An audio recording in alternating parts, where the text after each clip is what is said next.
Hello, everyone, and welcome to Picture This. If anyone's listening on podcast, go check out our video because I am joined not by Chad, but with Ghostface, which has nothing to do with this episode, I don't believe, but maybe it does and I don't realize it.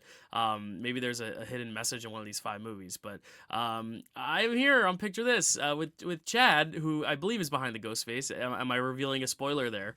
Okay, yep, there he is. It's Chad. It's Chad. Very random intro, but it's okay. This is kind of a weird episode. It's coming out a month later than most of y'all wanted it. We're expecting it.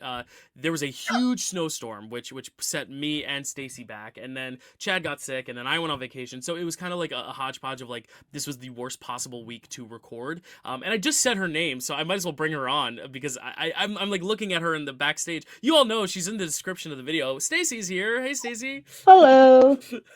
I'm just gonna show off your set real quick because like look at that. Okay. So much Titanic stuff, so much Good Will Hunting stuff, and then our amazing guest co-host in the middle there. But yeah, Stacy and I hit by the worst snowstorm in ever in our lifetime. Stacy, No, is it? I don't know. quite for me. I wasn't born. I wasn't alive during the blizzard of '78, but I was made during the blizzard of '78. Oh, So okay, there's yeah, been a yeah. A lot lot of of free time snowstorms indoors. since I see what you then. mean. Yeah, Yeah. there's been a lot Okay. of snowstorms that have happened since then. So Yeah. this wasn't one of I mean, it was one of the worst. I got Yeah. 18 inches and we got off lucky. People got over Mm. 3 feet in my Wow. area. Yeah. So like We 18 were inches wasn't feet bad. under. We were feet under here in Jersey. It And was we are very much like yeah, a out of disaster. 4 days, which Mhm. is insane.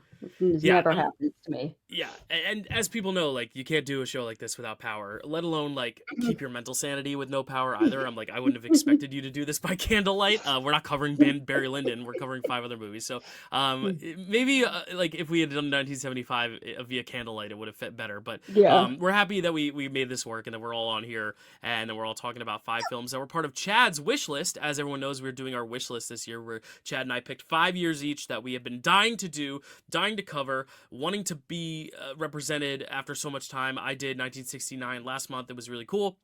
Or 2 months ago now. And now Chad got to pick his month for 1997. Chad, are you happy with your pick, having watched all these films again or for the first time? Do you stand by this as like, yeah, we definitely had to cover this year. This is a great year. Yeah, I mean, like, after starting this show with 1994, I think like one of the next great years is 1997. And I had just always been just so hyped to actually do this year because, I just think there's so many great films in here, but also like great albums and, other things that were released in 1997. Scream 2 came out, hence wearing the mask. Oh, okay, I see. Okay, So I was wondering. I was like, what does that have to do with any of the 5 movies? But you're going for the plus, studs. I got you. plus, this month, was released another Scream film. So 30 years kind of a deal. So, just really kind of excited about it, but also excited for this year, 1997. Very excited to have Stacy on in particular because just a lot of like movies, I think movie love that we share for this year. And I'm just also really excited to see where Dylan lands on some of these because I know this may not be like your favorite year overall, but I'm excited to talk about it. And it's interesting because, like, every time, because it's no secret, if everyone watched my trivia nights for my top 10 films, one of my top 10 films of all time is in this slate. So it's, like, no surprise that I'm very excited for that film. But it's also, like, when we covered 1960 with The Apartment, that is one of my top 10 worst slates by average, just because that film was so good, but the other 4 were, like, I didn't really like them as much as The Apartment. So just because your favorite movie might be in this slate doesn't necessarily mean that the slate itself is going to be in the top 5. And that's what I thought was really interesting watching this. I was like, is this going to be an all-timer slate, or is it because there's one all-timer film in it that I love the most? But what's also really cool is that the film that I love the most in this slate is the one that most of society now dislikes the most because it's kind of aged the worst by a lot of people. So I think it's really cool that we're also going to be kind of doing a little bit of redemption here. Maybe not. Maybe Stacy will have that kind of modern opinion of that film. But kind of researching this year, like there was obviously a big blockbuster that won, and a lot of the times when the big blockbuster is like the headliner, it's either very, very well renowned at the time and then like kind of fades with time, or it's like The Godfather that just holds on. So it's really interesting that we're going to be talking about that film, but also some little films, some smaller films, some indies that became huge films with huge stars that were at the time unknown. So it's really cool. I will just rattle off the slate real quick, and then I'll get Stacy's brief thoughts on the slate as a whole. But the films we'll be covering today are James L. Brooks's As Good as It Gets, The Full Monty, Good Will Hunting, L.A. Confidential, and Titanic. So 5 films there that we'll be covering. I'm sure a lot of people have a lot of their favorite films in that slate, some that maybe you haven't seen either. I know there was at least one first watch for Chad and I. For me, there were 2. Stacy, had you seen all these movies before this slate? I had, yes. Okay, cool. But a couple of them I hadn't seen in a very, very long time. It was kind of like watching them again for the first time. As Good as It Gets, Good Will Hunting, and Titanic, I all saw in theaters. I might have seen LA Confidential. I'm not sure. It is the kind of movie I would have seen, and it was pre-children. So I went to the theater a lot more for those kinds of movies. But yeah, I'd seen them all. And that's probably why I was excited, was because I knew, even if I didn't think that necessarily 5 of the best movies of the year, I knew that they were all movies I could enjoy rewatching. Absolutely, and I love that we have like the firsthand opinion of it for being there at the time, because you could also speak on like the phenomenons of some of these films too, because a lot of these films, as I said, were smaller, not known entities, and now like one of them is the greatest movie star, one of the greatest movie stars of all time, and like was a no name when he wrote this with another person. It's hard to dance around the names, but you know who I'm talking about. But yeah, go ahead, Matt. Stacey. Well, I'll talk about it when we talk about the movie. I'll wait. Yeah, I almost said go ahead, Matt. So I just tipped my hand. Matt, we're talking about Matt Damon. Matt Damon, which everyone who knows Stacy knows is like her favorite actor. So another reason why we wanted to have you on, because this is like Matt Damon's big Oscar movie. I mean, this and The Martian, I would say, are the 2 big Matt Damon also movies, love so much. which we covered as well. So this is the opportunity to just praise Matt Damon. We will also be doing a Matt Damon draft later this year. So because I think the Odyssey crosses 100 titles for him across his acting career, which is really, really cool. Really, really cool. But I like what you said, Stacey, about how like even if these aren't the 5 best films of a great year, and I think that's a really important thing to note, because this year is so stacked. Just listing out all the other films, I was like, this was a great year for movies, period. I think they chose five fitting ones. Like, it makes sense why these are the 5, but there are some other movies that I'm like, how did that not get nominated? Just because it's such a stacked year. But then also some of the best films of the year got nominated, so we'll talk about it. But we can get into the history. Stacey, is there anything notable about 1997 that you want to talk about, or anything about 97 that's worth knowing for the context of this show? I mean, from a first-hand perspective? I guess I was, for a good part of it, a poor college student, which kind of informs some of my opinions, maybe. But no, not really. I mean, it was a fun year to be alive. We saw things like Final Fantasy VII, we had Buffy, and some of like my most favorite things came out around that time. So as far as like history stuff, I don't know. I was in college. It's like Chad will remind you in a sec, but it's cool to hear your firsthand opinion, because also, like you said, big year for pop culture, not just film. So that's really cool as well. Also, the last year without me, because I was born in April of 97, so I was conceived in the year of 1997. I have a theory that I'll get to when we talk about deaths of this year. But yeah, I've already said my theory to Chad, but I'll remind him again. But Chad, you are 7 years old here. In 1997. Do you have any recollection of 1997? I always like to ask you, for the years you've been conscious for, do you have any memories of 1997? I mean, I do, but we'll talk about a specific one when we get to a specific movie. Gotcha. But did you see my eyes light up when she mentioned Buffy? We don't normally get to talk about Buffy on this podcast, but absolutely. Yeah, no, I mean, I was 7, so I was just doing kid stuff mostly. Really, and while Stacy was partying in college and Dylan was trying to get born, it was an interesting, fighting my way through the conveyor belt from the Boss Baby, like, it's my turn. That's exactly what I was doing in 1997 for sure. Yeah, cool. I just thought of something, but it just escaped my mind. If I think of it again, I will bring it up. But Chad, tell us about the history of 97 while we're at it. Absolutely. I have a little bit of history here. We have the emergency alert system is first introduced in the United States. A shootout in North Hollywood sparks a debate about the amount of firepower the police can have. Now they have a lot, and also one of our movies might talk about stuff like that. Bill Clinton bans funding for human cloning research. The Dolly. notorious Sorry. B.I.G. is murdered in Los Angeles. Heaven's Gate cultists commit suicide at their San Diego compound. Celestis Inc. buries 24 people in space using a Pegasus rocket. Playhouse Disney is launched. A computer called Deep Blue by IBM beats one of the best chess players in the world, Gary Kasparov, at his own game. That never happened before. Bill Clinton apologizes to surviving victims and their families of the Tuskegee study of untreated syphilis in the Negro male. That was the name of the study. Um, this is a little bit of Matt Chapman related news for Oklahoma. Timothy McVeigh was sentenced and killed by lethal injection for his connection to the 1995 Oklahoma City bombing. I do not think Matt was involved, though. I don't think he'd like to be connected to that either. Just Yeah. only way to mention somebody. Apologize to Matt now. Moving forward, the United Kingdom bans all handguns, and yet look at us. We're not there yet. J.K. Rowling's first novel, called Harry Potter and the Philosopher's Stone, was published. Heard of it? Chad's childhood was changed forever. NASA's Pathfinder probe lands on Mars. Gene Calment, the verified oldest person to ever have lived, dies at 122. Like it was for real, not just Weekend at Bernie's style. South Park airs for the first time. Netflix is founded as a DVD rental service.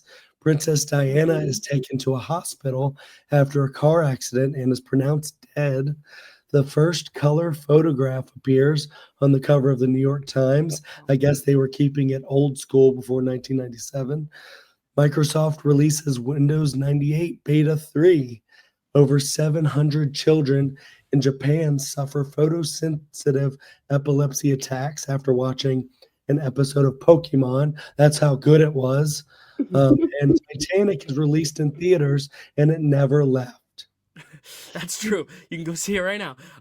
No, actually, they did have re-releases very often throughout the last decade. But yeah, and that'll segue us to my experience in '98 with Titanic when we get there. But cool, Chad. Any births or deaths, and obviously some albums in '97 to talk about? Oh yeah. Well, for births, we just have a few that I noted. Kylie Jenner. Mm-hmm.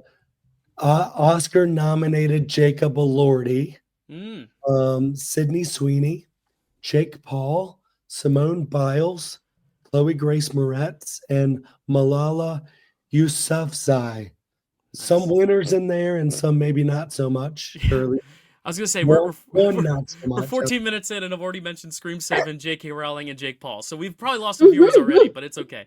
We're gonna get into some deaths now and pay some homage. Here's some deaths. As mentioned, Princess Diana, Sorry, It's okay. Notorious B.I.G., Jeff Buckley, great singer, Mother Teresa, the late great Chris Farley, John Denver, James Stewart, icon, Gianni Versace, sad, Jacques Cousteau. This is a Disney related. Adriana Castellati, and then another Disney related, Lillian Disney, which is I believe Disney's wife. Is it weird that out of all of those, I most remember Gianni Versace? Yeah, It's just because he got shot checking his mail, like he was Mm-hmm. murdered. But yeah, it's just weird. That's the one I remember the most happening was Versace's. Right. It's big news. Yeah, I actually, you bring up Disney's wife actually reminded me. I believe Disney Cruise Line also started their first ship building in 1997. They sailed for the first time in 1998, but because I remember, I believe either his sister or his wife or something was the godmother of the Disney Magic, which is the first ship. So that just reminded me of it. My little tidbit earlier was that I've always said, or people have said that a lot of people are like, oh, you remind me of James Stewart in your acting. And James Stewart, I did the math, died 9 months before my birthday. And if anyone knows how pregnancies work, 9 months, people have said there could be a potential There's science out actually there that I pregnancies am are actually 40 weeks. 40 weeks. Well, there you go. But They're nine. not, it's just 9 months is just like, I don't know, to trick us. It drove me crazy when I got pregnant and I didn't know. And I was like, oh, 9 months. And they're like, well, it's 40 weeks. And I'm Is like, you that the just same added as? a whole other month to me. Okay. Well, he died in early July. I was born in mid-April, so it's more like 9 months and a few weeks. So There you go maybe then. who knows? Might be the reincarnated James Stewart, if you believe in A that. So, baby born after 36 months is considered to term. So okay. that's where that like 9 months, Well, but yeah. either way, I was conceived around the same time But James you're Stewart James Stewart. died. I'll So give it to you. I You did. are. Let me You're have this one. reincarnated. Yes, you Let me have this absolutely one. can have it. You There. Did I absolutely sound like can. him? No. I just think that's a You funny did a little. tidbit. I was like, I missed him by 9 months. Mm. But No, I'm giving it to you because there is a couple weeks of fluctuation. People don't always know when they actually got pregnant. Like it all happened. It's if fine. someone wants to devote their life to science in trying to determine if I am truly James Stewart in a second life, let me know. And I want to know who. You should prove it and lasso the moon for Stacy right now. There you go. Winchester 98 right here. All right. Let's talk about some albums, Chad. Well, we have potentially one of the greatest, if not the greatest album ever made, which is name dropped in Dylan's movie Band on the Run, OK Computer by Radiohead. Now it's going to blur it out because of my background. There you go. You can see it. We got it. Like, if you haven't heard that album, you have to listen to it. It's phenomenal. You also have, and this is related to one of the movies that features this artist in like almost entirely, is Elliott Smith's Either Or. Phenomenal album. We'll get to it. And then we have Lift Your Skinny Fist Like Antennas to Heaven by Godspeed You, Black Emperor. It's like all instrumental. It's phenomenal. Homogenic by Bjork. If it wasn't for Bjork, we probably wouldn't have Radiohead. So there you go. And then you have Urban Hymns by The Verve. You haven't heard Bittersweet Symphony, one of the best songs ever. They don't really get paid for it anymore, thanks to the Rolling Stones, but there you go. And then we also have The Lonesome Crowded West by Modest Mouse, F sharp, A sharp. No. Did I get that? I might have got the album wrong, actually. Might have been F sharp, A sharp by Godspeed You, Black Emperor. I'll have to check that. But one of them was in there. Ladies and Gentlemen, We Are Floating in Space by Spiritualized. Perfect From Now On by Built to Spill. The Color and Shape by Foo Fighters. And The Boatman's Call by Nick Cave and the Bad Seeds. Cool. A lot of great albums that year, and a lot of great films. I almost forgot this last time we recorded, so I made sure to have a long list, and I did. This is probably one of the most stacked lists of like backup films that weren't nominated for Best Picture. I do still think there were some gems in our slate, but you could make a full slate of 5 from these films as well. But Stacy, did you have any other 1997 films to bring up first? You know what? I'm sure that I would if I looked up what came out in 97, but like in 96 when I graduated high school to 99 when I had my daughter, it's just all one big year. A lot of times in my brain, like stuff happened in there. Yeah, that's how I feel about all this like post-COVID year. It's like, like I'm like, wait, was The Fabelmans the same year as Tar? Was the same year as Everything Everywhere All at Once? But was that also the year of Top Gun, or was that another year? I think those all were the same year, but I can never always remember the slates, especially with 10 nominees. But I get it. But Chad is gonna rattle off some films that I think might spur your memory. But I have a huge list, so I'm sure between the two of us we'll cover all the notable ones. I just will say a big year for Framerec. We have 3 Framerec films in the midst this year. We have Batman and Robin, we have Face Off, and we have Leprechaun 4 in space. So a huge year. I did see for Batman Framerec. and Robin and Face Off in theaters as well. Not Leprechaun 4 in space, Stacey. No, I missed that one in the theater, unfortunately. You're missing out. Chad, tell us about some other films in 1997, though. So Carrie's going to be bringing me some tea for my voice, but hoping it doesn't give out. There's a lot of movies here. So we have Beverly Hills Ninja. I grew up watching that on DVD all the time. That Darn Cat, Leprechaun 4 in space. Jungle to Jungle. I saw that in the theater with my dad. Honey, We Shrunk Ourselves, Liar, Liar, one of my favorite comedies of all time. Selena, that was a movie my sister loved. The Sixth Man.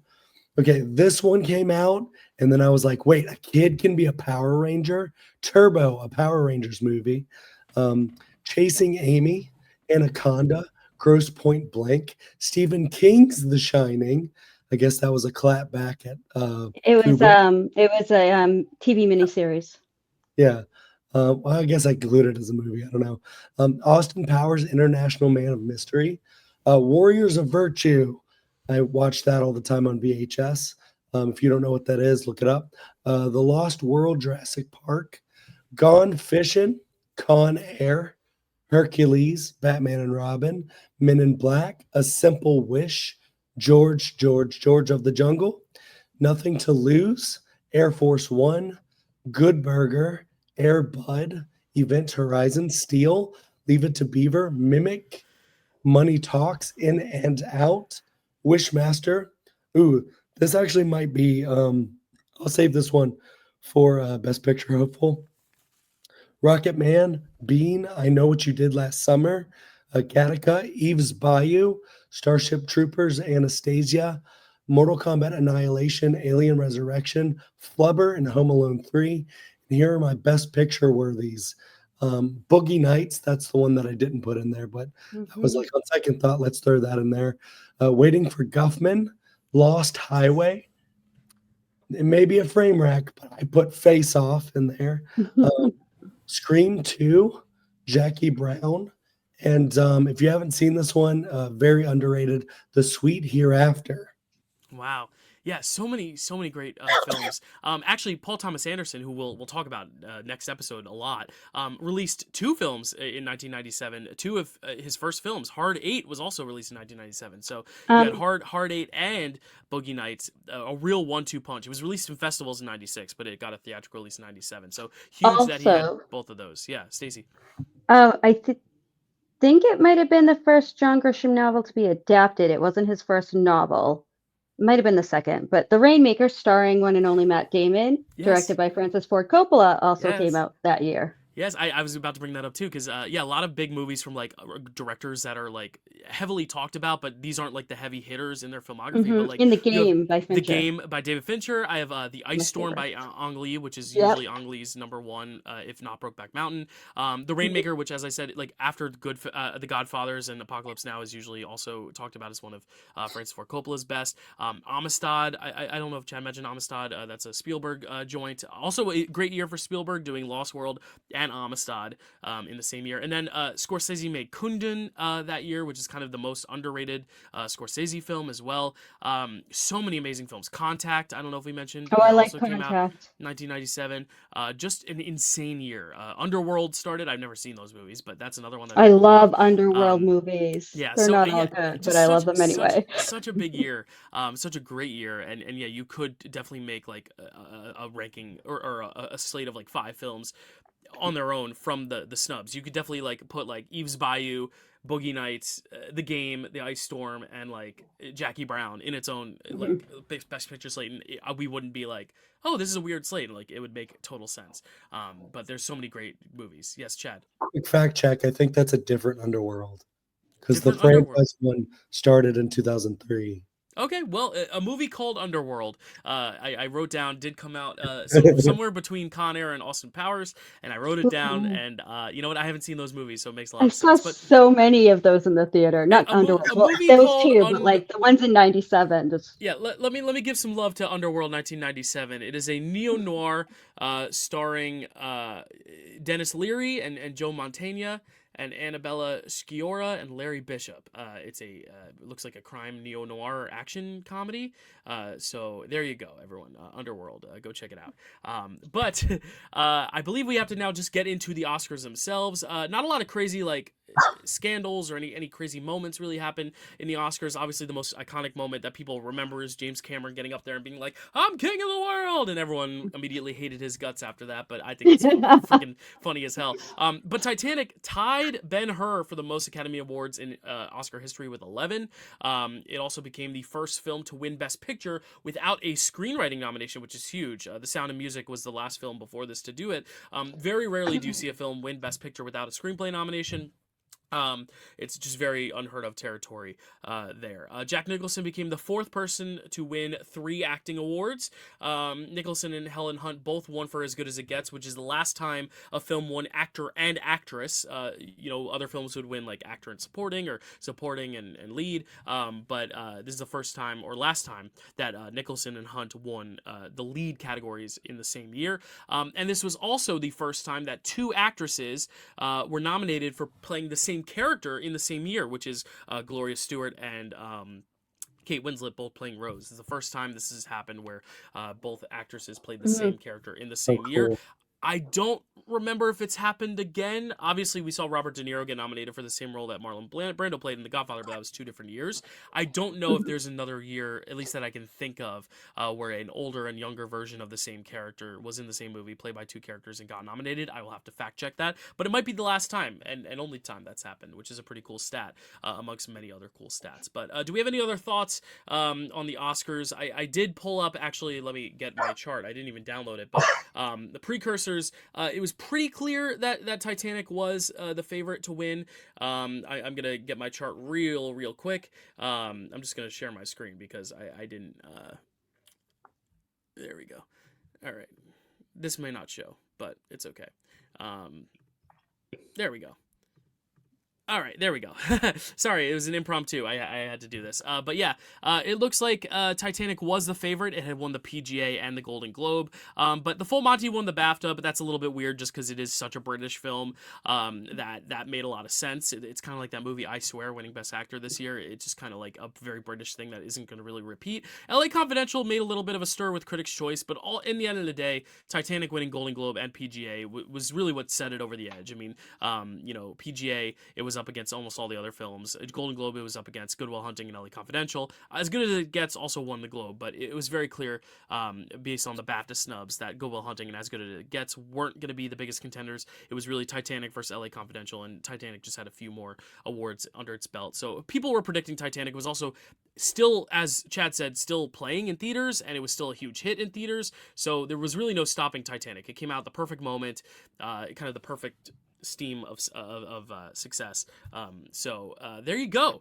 Those are the Oscars. Let's actually get into these films now. Picture this. We were set back by snowstorms and illnesses and vacations, but this is as good as Picture This gets. Let's talk about As Good as It Gets. Chad, tell us. Dylan, you make me want to be a better man. As Good as It Gets, directed by James L. Brooks, written by Mark Andrews and James L. Brooks, cinematography by John Bailey, music by the great Hans Zimmer, starring Jack Nicholson, Helen Hunt, Greg Kinnear, Cuba Gooding Jr., Skeet Ulrich, Shirley Knight, Yardley Smith, Lupe Ontiveros, Bibi Osterwald, Brian Doyle Murray, Missy Pyle, Shane Black, another Scream actor, Jamie Kennedy, Maya Rudolph, Lawrence Kasdan, a Buffy actress, Julie Benz, and Harold Ramis. And I think I mentioned the 2 House actors that were in there. It's a very who's who movie. Synopsis. A curmudgeon with obsessive-compulsive disorder is forced to find connection in unlikely places as he touches the lives of others. Yes. You forgot, Chad, you were saying Buffy actress, Scream actor. You didn't say Cars actress's sister when you were introducing Chad. I don't know why you didn't do it. How'd you miss that? But Stacy, you are our guest. Let's kick it off with you. What do you think of As Good as It Gets? You've seen all these films, so how was your rewatch of As Good as It Gets? I really enjoyed the rewatch a lot. I had seen it, like I said, in theaters, and I've seen it since then. But it had been a very long time. And I remembered liking it. I remembered I'm not a huge rom-com girl, but it was kind of more of a dramedy rom-com type of thing. And So I really liked it. I was a huge fan of Helen Hunt during her Mad About You years. I just like was obsessed with that show Stacy, for it's some reason. Cars actress Bonnie Hunt's sister, Helen Hunt. Oh, Get it I'm right. sorry. Okay. So I also know Bonnie Hunt from things other than I'm kidding. Cars, I'm kidding. but I'm I kidding. know, I know It's you are. fresh I on know the you are. brain. I just went to Disneyland. It's fresh on the brain. I get it. But yeah, so she was a big draw for me, and obviously Jack Nicholson is always great. I liked the OCD component. I feel like that was something at this time that you didn't see a lot of. Like, people were mentally ill in movies, but not like so focused on. It was like focused on that, but not focused on it, if you know what I mean. Like, it was like obviously a part of his character. They dealt with it somewhat, but it wasn't like what it was about, which I thought was really good. It was just like part of who he was and something he had to deal with and something the people that dealt with him had to deal with. And I thought they handled that pretty well. And yeah, I mean, I kind of always love like a curmudgeon who's has like a deep down a heart of gold that we get to see come through. Like that's kind of a trope I just always really like. So it worked, and I think Red Kinnear is great in it. Again, like gay representation was just becoming more of a thing, but the standout has to be the dog. Like, Yes. I forgot so much about the dog, and I'm like, how did he not get nominated? Because that's my favorite actor of the year. I didn't look up who the dog was that plays the dog, but like, he's fantastic. They had that like zoom in where Jack Nicholson is like crying when he comes back and he says he's going to take the dog back. When Greg Kinnear's character, I forget everybody's names because I watched all these movies for when we were supposed to film, so mostly I'm going to use actor names. Sorry, but yeah, we got, Jack Nicholson is crying or close to it because the dog's going to have to go back to Greg Kinnear. And we don't see Jack Nicholson crying. We get a zoom in of the dog's face while Jack Nicholson is crying. And it is perfection. I just loved it so much. But yeah, at the time that it came out, I really liked it. Also, I was like happy with it getting its nominations. I didn't think that it shouldn't get them. I was, also had maybe some other favorites to win, but I couldn't begrudge the winners coming from that movie because they all did a really great job. And yeah, that's pretty much it. Yeah, Verdel was played by, or Verdell, I think it's Verdell. was played by the Brussels Griffon. Her name was Jill.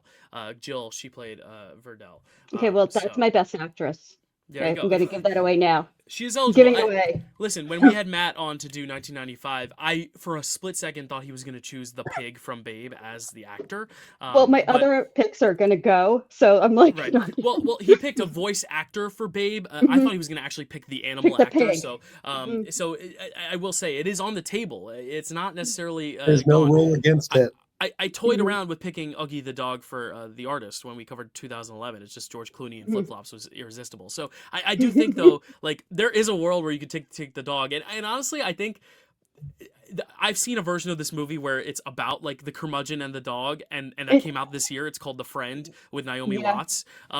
So I really like that idea, and that's actually what I thought, because I had no idea what this movie was going in, and I just thought it was going to be about this curmudgeon learning how to be a better person from the dog, but it turns out and he does, yeah, but it's not really about a guy and his dog. I thought that would have been a much more interesting approach, TBH, but I do think what we got was a little bit more of the, I don't want to say predictable, but a lot more of your kind of stereotypical like 90s cheese, sentimental, sappy melodrama of like, kind of this curmudgeon.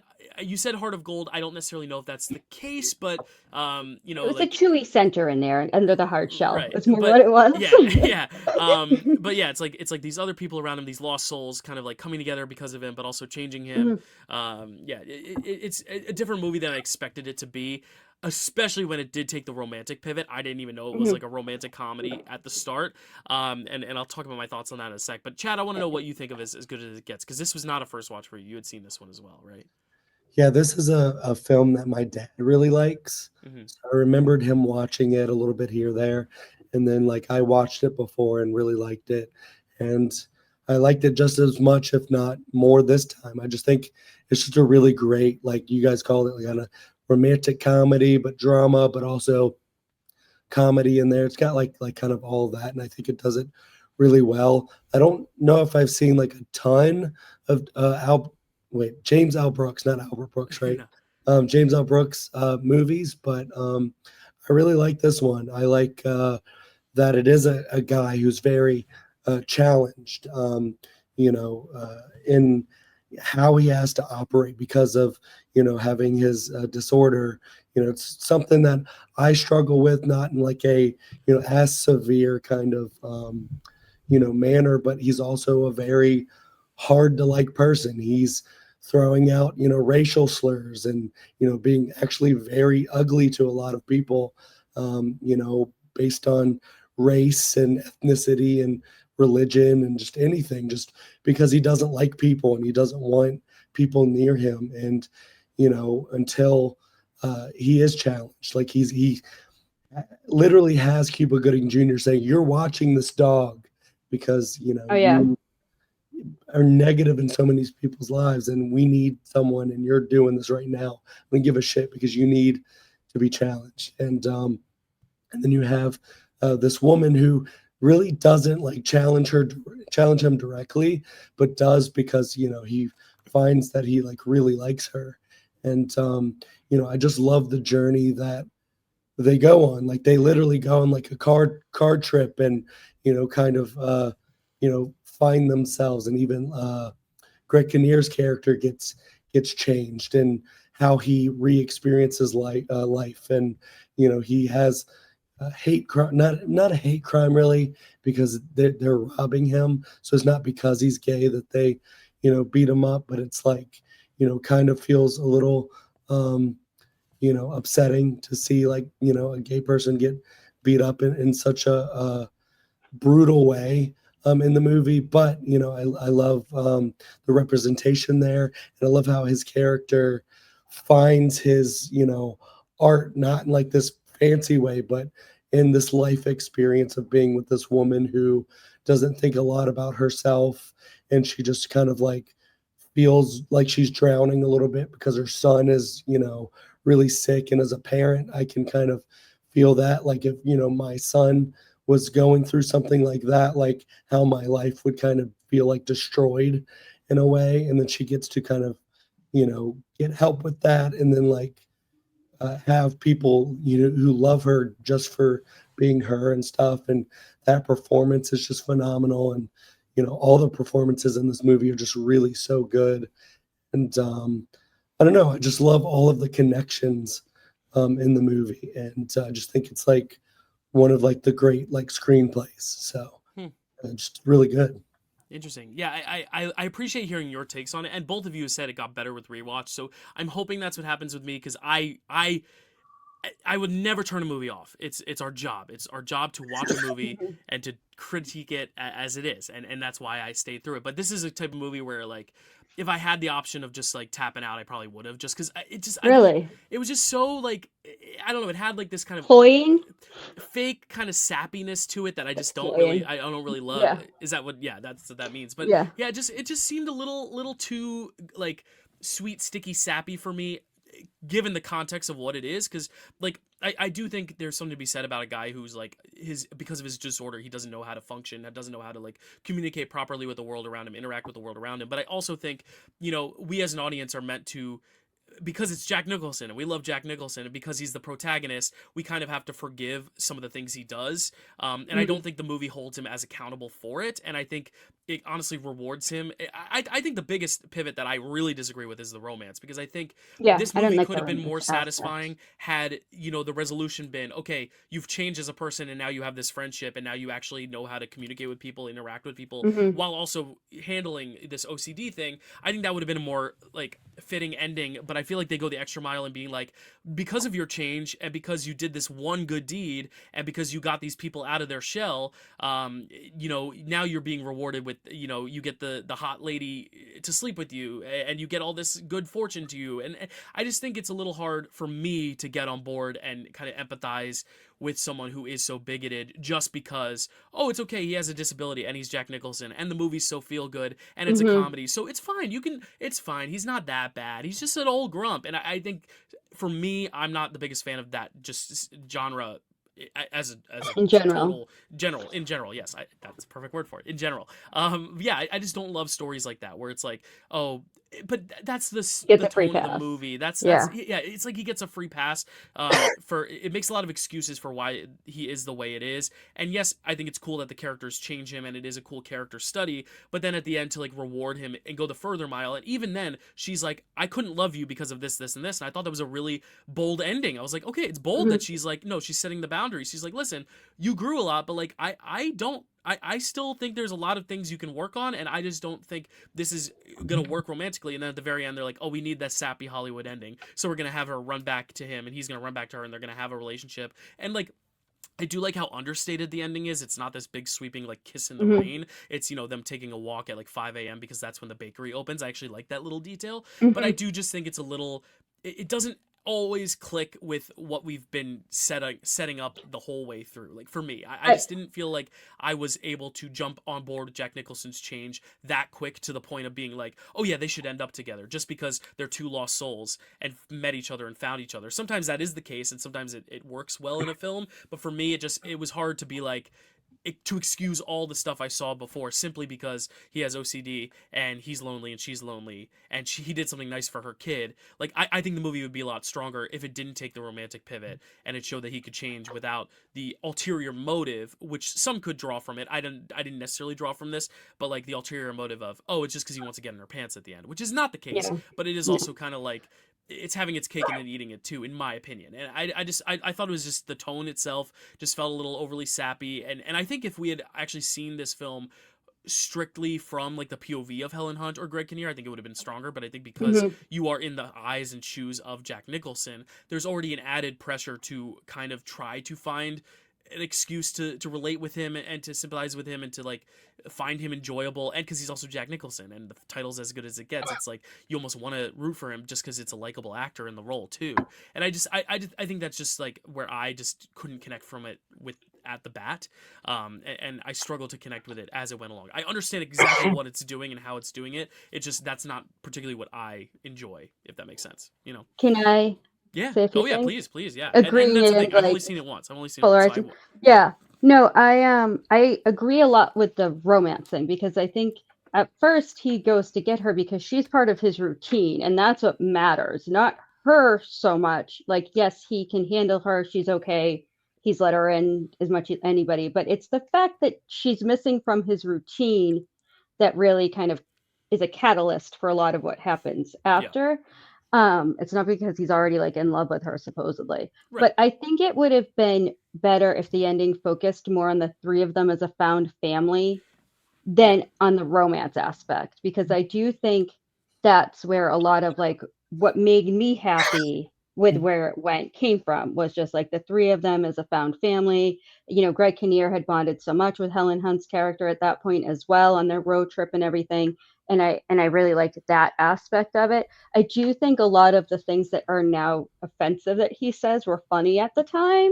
Right. And that's Um, just the time the time separation. difference, Yeah. yeah. Yeah. No, And I that's you mean, can't even really if they help were that. Yeah. like offensive, but offensive was funny too. Yeah. Like, I'm not saying it's okay. It's definitely not okay. But it was supposed to be humorous. Like that is where a lot of the comedy came from, Hmm. was from the stupid shit he said. Yeah. Yeah. So, but that's pretty much it. That's all I wanted to say about those things. Yeah. Chadwick. Yeah, I mean, I can't like fully disagree with you because your takes on it are fair a lot of the times. I think the romance is like a little strange, but I think it's like kind of supposed to be. It's like a little off where it's like, he's a little off in a lot of ways, and she's kind of off, but they find like this unlikely friendship. Like it does go like the extra step, and the age difference is a little bit weird, but maybe also kind of commenting on the fact that these boundaries don't really matter all that much. Like age doesn't really matter. The fact that like, she might be more neurotypical and he's less neurotypical, they can still, like, I love the shot at the end with them walking and, he's on the flat ground and she's on the Hmm. rickety I do ground. like that too. And, that's just like a really cool shot. It's kind of very poetic in that way. And yeah, I mean, he's not a likable character, for a lot of it. Like, and I think that's by design. I think Stacy made a good point. Like, that it was probably supposed to be funny, but also like, you know, he was infatuated with her because of the routine, like Stacy said, but also, you know, he makes a lot of these slurs and stuff like that because he doesn't want people in his life. So he just wants to Right. kind of push them away. And so he's Mhm. going to probably say the most like heinous thing that they could hear. So they will leave him immediately and he can continue with his routine because that's what makes him comfortable. And that's not an excuse to say those things. And Right. it's, you know, wrong, of course. You know, we're all going to say that it's definitely wrong to say that stuff. But I think there is like a narrative, like reason for why he's doing that. And then, you know, for him to like, you know, get away with it, you know, kind of, you know, because it's not like he's the villain of the movie, but like, you know, he does get like banned from the restaurant for a second, Mhm. and whatnot. And also, I don't feel like he gets off the hook like that much either because Helen Hunt is constantly like, you know, fuck you, get away from me. Like, Right. you're Right. creepy. Why are you here? You need to realize how fucking weird and Yeah. crazy you are. Not weird Yeah. because he's got obsessive compulsive disorder, but because 'Cause he's he an asshole.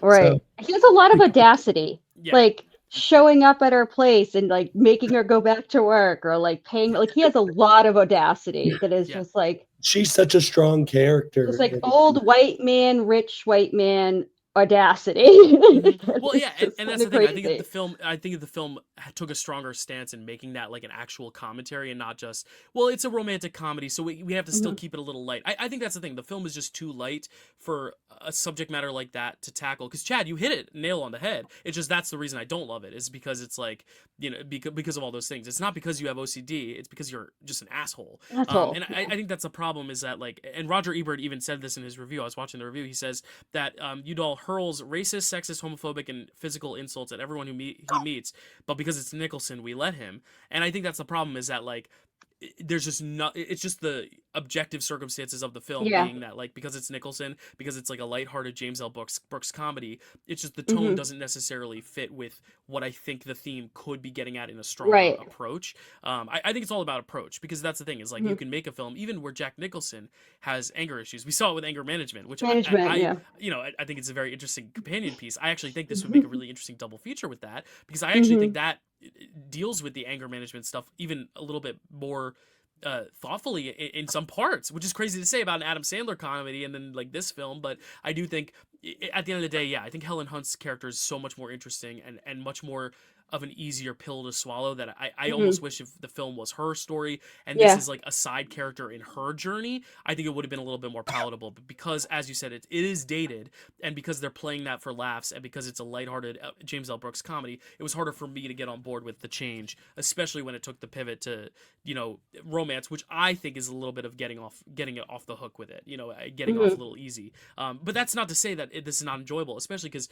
as you both have said, like the nostalgia of seeing this when it first came out.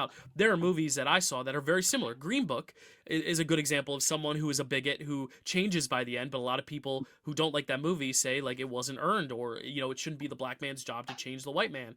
Hmm. But I saw it at the perfect age where I love that movie. And that's just the thing is like you see movies at the right times in your lives and sometimes you can let a lot of like the things that aren't as politically correct slide. And that's not a you know, a criticism of the viewer. That's just how we see movies when we see them and the attitudes and things going on around us and how that informs us. So I totally get why people love this and I can see it being someone's favorite movie. I can see it being Hmm. someone's top of the slate. I know Alan, it's like one of his top 10 movies. I Yeah. know it's I like was one of very Matt's nervous about this yeah, episode. I know it's one of Matt's favorite movies. So I really do think like I see you all and I get it. And the thing is the Mhm. actors are really charming. The actors are really good. So like That I and do that's think what there's stuff that's works. good. It's just it doesn't all work for me. It doesn't click for me.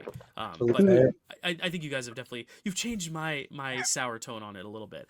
Not too Yay. much. You took it from like 1.5 stars to 2, but still better than you know some of the worst films we've Wow. covered on the show. Where like I will not change. You know, but I am very happy that we at least talked about it. But does anyone have anything else to say? Because I want to end it on a more positive note. Yeah, Chad. Yes, because you mentioned anger management. I think I made a connection. Is that when he's at the diner, I think he orders his eggs over easy, and in anger management, he throws the eggs at the wall and said, "I said over easy." So I Uh, think I wonder if there's that's a just a little Jack bit of Nicholson thing. Because sometimes when Maybe. you a little page behind the curtain, like when you film a scene in a restaurant, you have to eat. A lot of the times the actors actually have to eat, and usually you want to give them something they like. You know, if they Right. have to have like chili or soup, sometimes they'll give them like pasta or something, or rice or something that's a little bit more palatable for like long takes. So maybe he just loves over easy eggs, and they built it into some of his characters. Who knows? If anyone ever has a chance to sit down with Jack Nicholson, or anyone has his contact, let him ask him a question. Ask him because I'm curious. Go to a Lakers game, and I'm sure you'll find him. Absolutely. But as good as it gets nominated for 7 awards, wins 2, obviously the big ones. Actor for Jack Nicholson, it was his third. Actress for Helen Hunt, it was her first, I believe. But is also nominated for picture, supporting actor for Greg Kinnear, original screenplay, original comedic score, because back then they split it up, comedic and dramatic, and then best film editing. But the one thing we didn't get any of for Jack Nicholson was no nudity. Jack Nicholson did not drop trow in the full Monty, or sorry, I messed up the segue. I was gonna make a joke about how Helen Hunt did. She showed the whole full Monty. But anyway, full Monty. Let's talk about nudity. This is a very nude-heavy body positivity slate. I mean, we get Helen Hunt nude. We're gonna get Kate Winslet nude, and here we're gonna get a whole cast of nude men here with the full Monty. Chad, tell us about the full Monty. All right, the Nude Men movie, Full Monty, directed by Peter Cataneo, written by Simon Beaufoy, cinematography by John DeBoerman, music by Ann Dudley, starring Robert Carlyle, Mark Addy, Tom Wilkinson, Steve Hoyson. Hold on. All good. As good as it gets, everyone. Sorry, just filling the space. You good, Chad? I feel like you should send me your notes so I can read for you. No worries. I will Just so say bad. while we're on it, Tom Wilkinson, I believe this is his first major role. I believe this was like the big breakout for him. He had been in a few other things, but this was like the first real big heavy role that he was in Sense and Sensibility, a few other things, but this was his first huge like big awards player. But Chad, y'all good?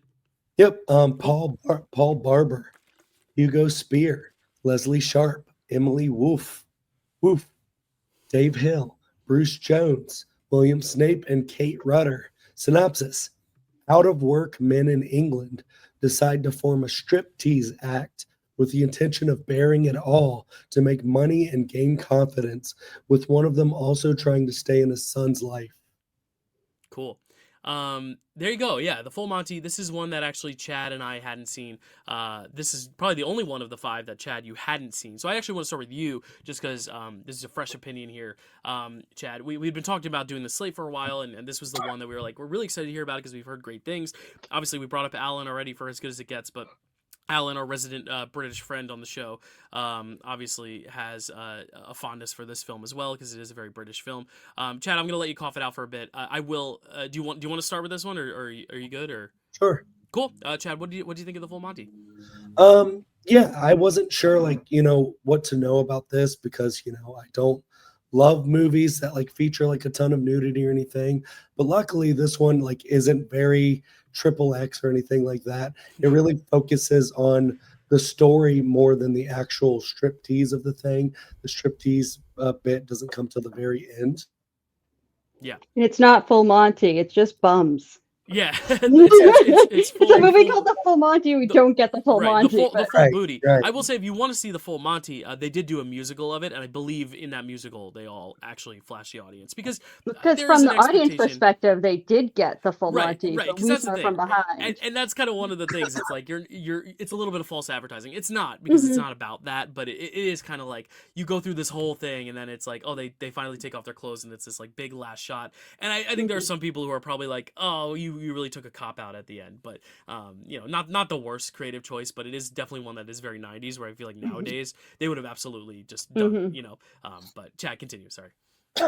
Yeah, so I actually like this movie because of that, because they the full Monty to us, because that would have pissed me off probably. But despite that, I really like the story of this, because it's just very rare. I mean, normally with this type of movie, it is kind of like you get women who are trying to gain their self-confidence and stuff with a striptease kind of a thing, or you get movies like Nora, where it's talking about sex work, or something like that. But like with here, it's more of a men's confidence kind of movie, and I feel like that's like not as explored. And so I kind of found it really interesting, where it's like, you know, what do men do when they're not in work? You know, they are kind of seen as like bums and like not really there for their kids or whatever. What happens when like a man feels like he's not, you know, sexy or, you know, attractive, or, you know, what happens to like a men's like self-confidence there. And I love how they explore all of this with all the different characters, and they add some comedy and drama. You know, like one of my favorite scenes is like they're all trying to come together. Like this whole thing is bringing them together, because some of them are friends, but some of them kind of hate each other at the beginning. They come together because of this. And it becomes like this like small town like societal thing that everybody goes to the strip club for some reason. Like this is like a big thing there. That's their big entertainment, like their movie theater. Um, but one of my favorite scenes is like when they're, I can't remember exactly what they're doing, but they're signing up for something. Maybe they're About getting the unemployment line. That's what I was going to talk about this scene too. So go for unemployment line, it. and the song comes on, and it's and they're sitting there dancing because they got their routine, and then they're just like, you know, they got to sit there and practice their routine in the line. And I love stuff like that, where it's like it looks weird because like most of the people aren't doing that, and only some of them are, and it's a big inside joke. Like they're preparing for this big, you know, striptease kind of a thing, and you know, it's really funny and cute in that way. And I just love like how they come together. It's a little weird how he takes his son on like these trips and stuff. That one's a little bit iffy as far as like, you know, what's appropriate for children, but they make it work in the movie. And then my other just kind of big, like uncomfortable, like this doesn't really make much sense. It's just kind of like, to me, is just like maybe it's more of like a British thing, but just thinking about like the community banding together, like, hey, I'm gonna take my wife and I'm gonna go with all my friends, and we're all gonna go get naked on stage, and like all the women in the community are gonna come and watch this, and it's gonna be really fun and lighthearted. And my son's gonna be there. And this is gonna be really cool for the community. And I'm just like, I don't know about that. Like, I don't think that would be like what like our society communities would do like right here, but maybe I'm wrong, you know, but Yeah, Stacy, as a the resident woman there, what do you think of that perspective first? And then we Well, can I get into kind of disagree on a few things. One, I think that was a bar that gets entertainment, and on certain I see entertainment was strippers, but I don't think it was a strip club, which I think is kind of an important distinction just the because of the community and how it seemed like a place that everybody would go. I think sometimes there were bands, and that was just my interpretation. Maybe I'm wrong. Um, I do think that like it wasn't initially like let's make this a community thing. They got arrested, and then the news picked up the story, and I think it was more about a community that, you know, had rampant unemployment, that was kind of down on its luck, and times were pessimistic, and it was just something fun and something to get behind these people trying to do something in whatever way they could about that aspect, about the unemployment, about the like, you know, dreary depression of the community at the time, which is how I interpreted it, more than like, let's get together and watch men take their clothes off. It was more of a like emotional kind of it's the word I'm looking for. I don't know. But catharsis in a way. yeah, kind of, yeah. It was more just about coming and being supportive, I think. And, you know, it is a small community of people knew each other. And I think it was just about supporting these guys more than the thrill of like, they're going to get naked. And the kid thing, I mean, it is weird throughout that his kid is along for the ride in a lot of these things. But what I actually love most about the movie is the very subtle, slow investment that the kid gets in the situation of seeing his dad care about something, seeing his dad put effort into something, and then making sure his dad fulfills this despite, you know, his last minute, I can't do this. Mhm. So while that's weird that his kid's there for a lot of it, it's also what is kind of the heart of the movie. Mhm. Yeah. I think that's very true, and I did like that of it. So I think you make a great point, and also like a lot of the things that you shot back at. I do understand and agree. I just think for me, maybe instead of like a strip show for the community, it could have just been like a fun like dance routine or like a play, and Right.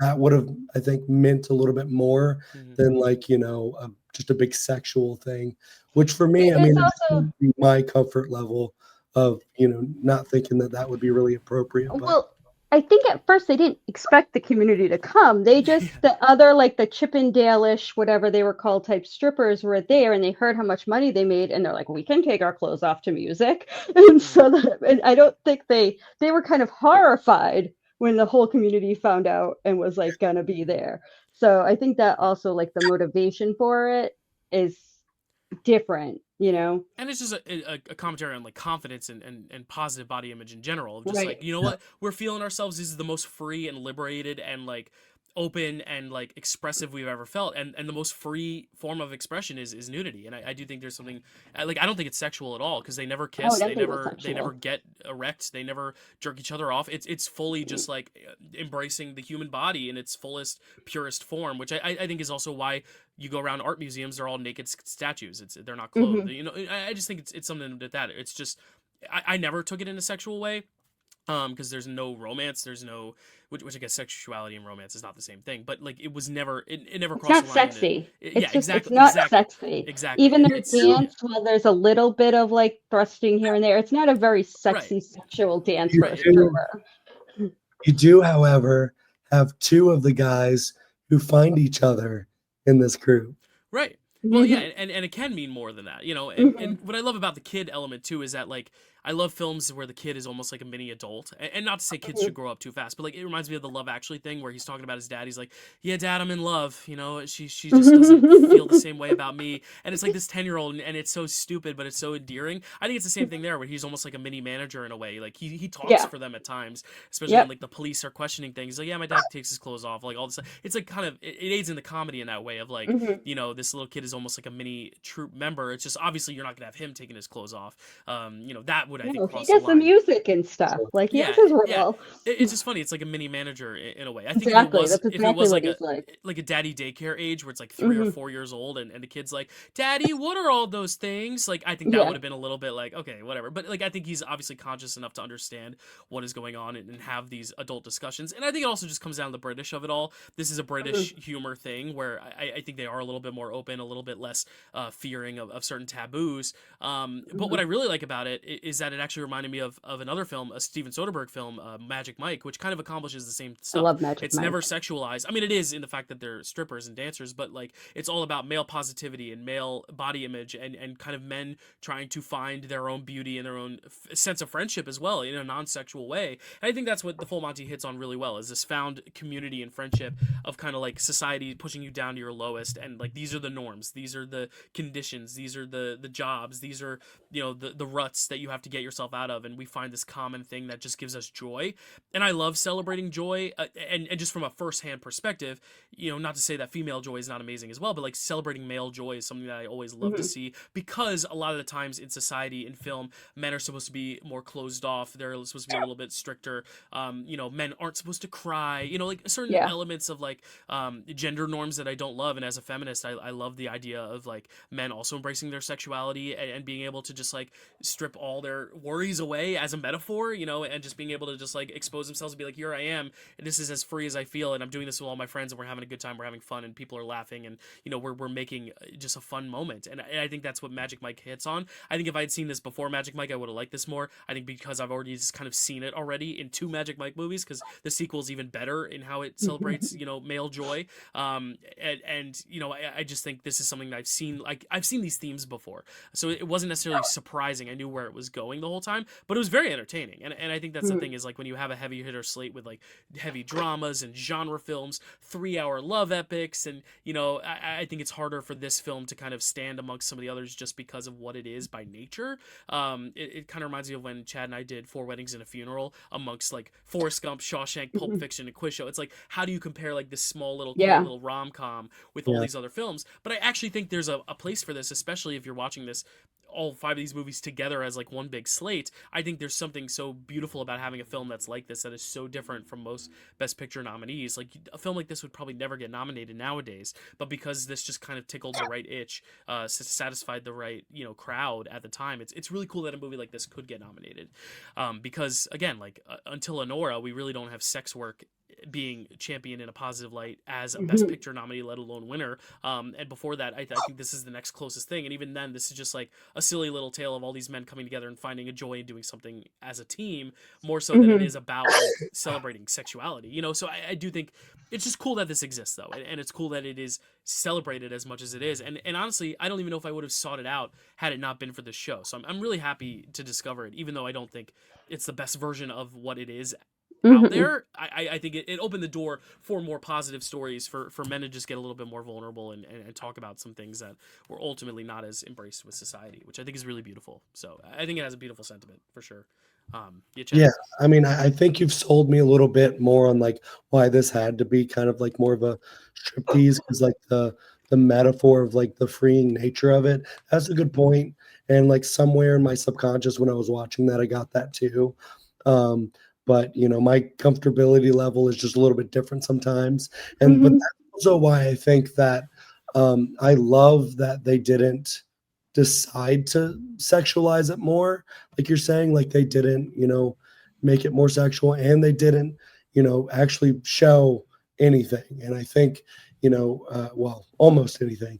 And I think because of that, they are able to keep it a little bit more artistic than making it, about this, like, ooh, these people are naked and stuff like that. And they're able to actually, kind of keep it a little bit more, I mean, it's rated R, but more like of a PG-13. Yeah, like, it was definitely more PG-13.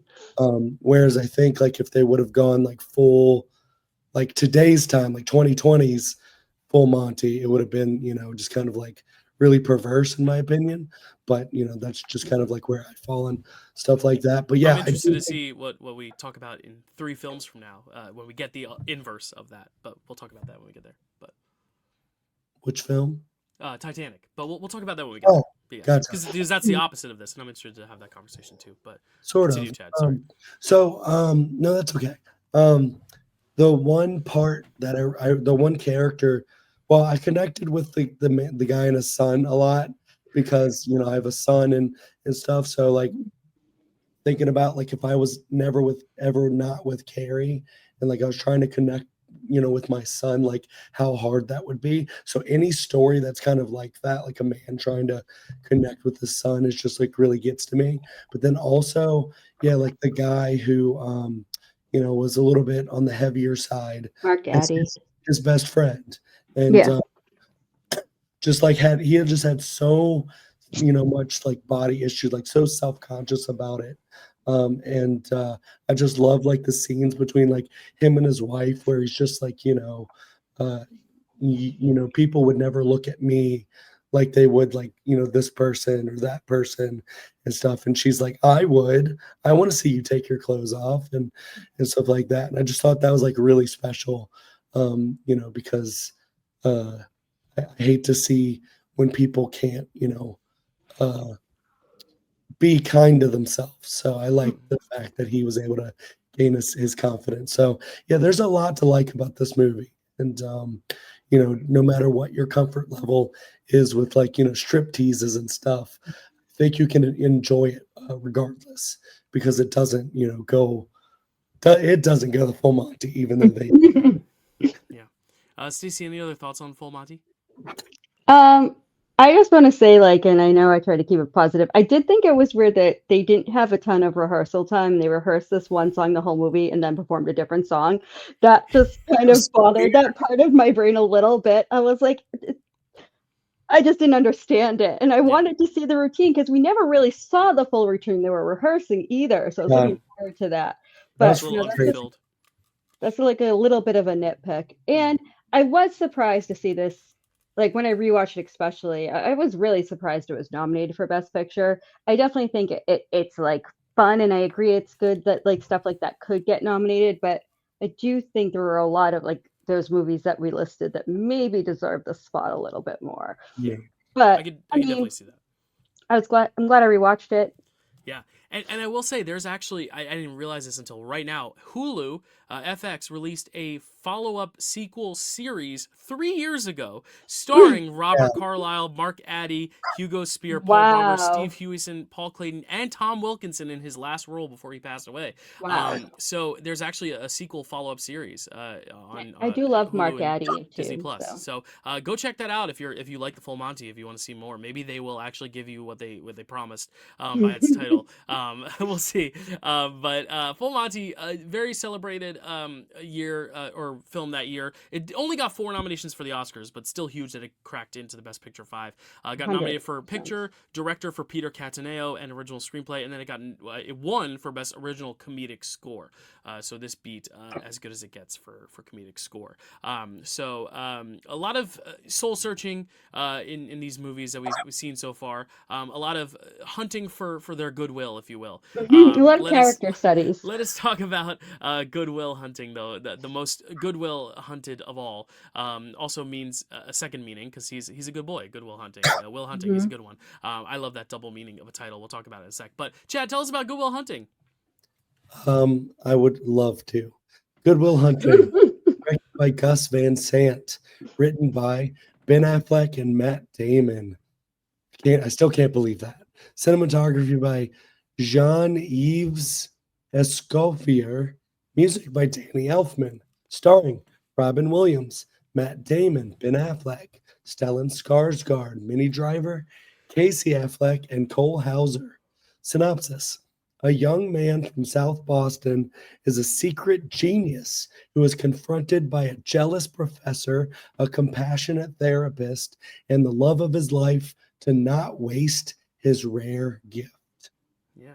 Wow, interesting. I didn't even realize until this very moment that Robin Williams was billed first in this film. Yet they did make the wise decision of supporting, of campaigning him and supporting, because I do think obviously this is Will's story, and Sean is kind of the supporting figure in that. But very interesting. I mean, obviously he's billed first because he's probably the highest paid actor in the movie. But He was the one that people knew at the right. time. Yeah, Like 'cause even Matt Stellan Damon- Skarsgård, people didn't know well Yeah, at the time. and Matt Damon and Ben Affleck, this was their first thing too, pretty much, right? Stacey, is this their first? No. Okay. I was actually already a huge Matt Damon fan before this movie Yeah, came out. please talk about it because I mean this is the one that we. Oh, he was in Mystic Pizza. That's right. He was in School Ties. He was actually the bad guy in School Ties. He was in The Rainmaker. Okay. He was in his kind of most well regarded role at the point was a supporting role in Courage Under Fire, which is a Denzel Washington, Meg Ryan, based on a true story movie. He's almost unrecognizable because he lost a dangerous amount of weight, like more than Mr. Ripley weight. And he did a few other things. He was in quite a few things before this, but this was definitely his big turn. Right. And Ben was also in some of those. He also had a smaller part in School Ties. I think at this point he had done some Kevin Smith stuff. I didn't know Ben really at all before Good Will Hunting. Because he's in Dazed and Confused, and then he has a role in Chasing Amy. But I think Chasing Amy, it came out the same year as this, so same with it was kind of. I think I knew who Ben was by the time I saw Chasing Amy, and I really didn't know him well, like if I had known him at all before Good Will Hunting. But Matt Damon was already actually like my favorite actor.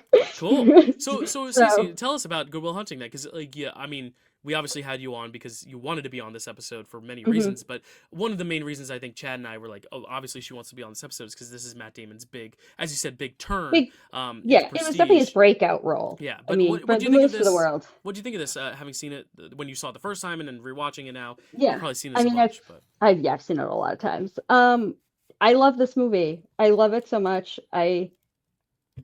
Like I said, I already loved Matt Damon, but this definitely was like a bigger role. I mean, this is the first time it's really like his movie. Like even The Rainmaker, which he starred in, was like Francis Ford Coppola's movie. Like, but this was really kind of his movie. It's obviously shot all around Boston, which like half the places there I've been to in the movie, like, or I've been in the area, I've seen them. And it was a big deal here. Like, I don't remember if it was common knowledge when it came out that Matt and Ben wrote it, but Mm, it seemed like it kind of was. I mean, by the Oscars, it obviously was right. because they were nominated for writing it. So, Yeah. like, And they were but so I young mean, too. They were so they young. were so young. He actually started writing it while he was a student in Harvard, which he dropped Wow. out of because of the everything. Right. Um, and and yeah, they would like send it back and forth and work on it, but that's not what we're here to talk about. So, but it was like a big deal. The movie theater was packed when I went to see it, like opening weekend. But the movie itself, I think it just has so much heart. It's got, you know, if you know me, you know I really love a good bromance. And there's like a lot of that on multiple levels in this movie. Like, for all of like Minnie Driver's great, and I do really like her role. I actually almost named my daughter Skylar, but people were like, no. Anyway, so there's, you know, the Matt and Ben bromance, which is fantastic, especially when he tells him like, I don't want to see you, like, don't, my wait for the day you don't come out to my car, One of the and best that scenes means ever. you like, it's so good. It's Ben is so good in that. And you know, obviously him and Robin are great, and then Robin and Stellan's whole like old roommates frenemies competition thing is fantastic. And so I just think it fires on so many levels. It fires on the friend level. If the romance is believable and is cute, the everything with Matt and Robin is just so good and just deals with trauma and working through that trauma, and it all works, which like in a lot of ways it shouldn't. And you believe he's a genius, but also a street kid, which I think is one of the reasons I love Matt Damon, because he pulls that off. Like, he can pull that off. He does it in The Martian, where he's Yeah. like this witty every guy, but then he's also a genius that can live on Yeah. Mars. Like, so I love that dynamic. And uh, honestly, like, I don't know. Like, I've never tried to think about it, but I don't know if I'd have anything bad to say about it. Like, And you don't have there's to. I mean, I won't have anything bad to say about another film, or I will, but it'll be yeah. a positive, you know. So, I get it. Um, Yeah.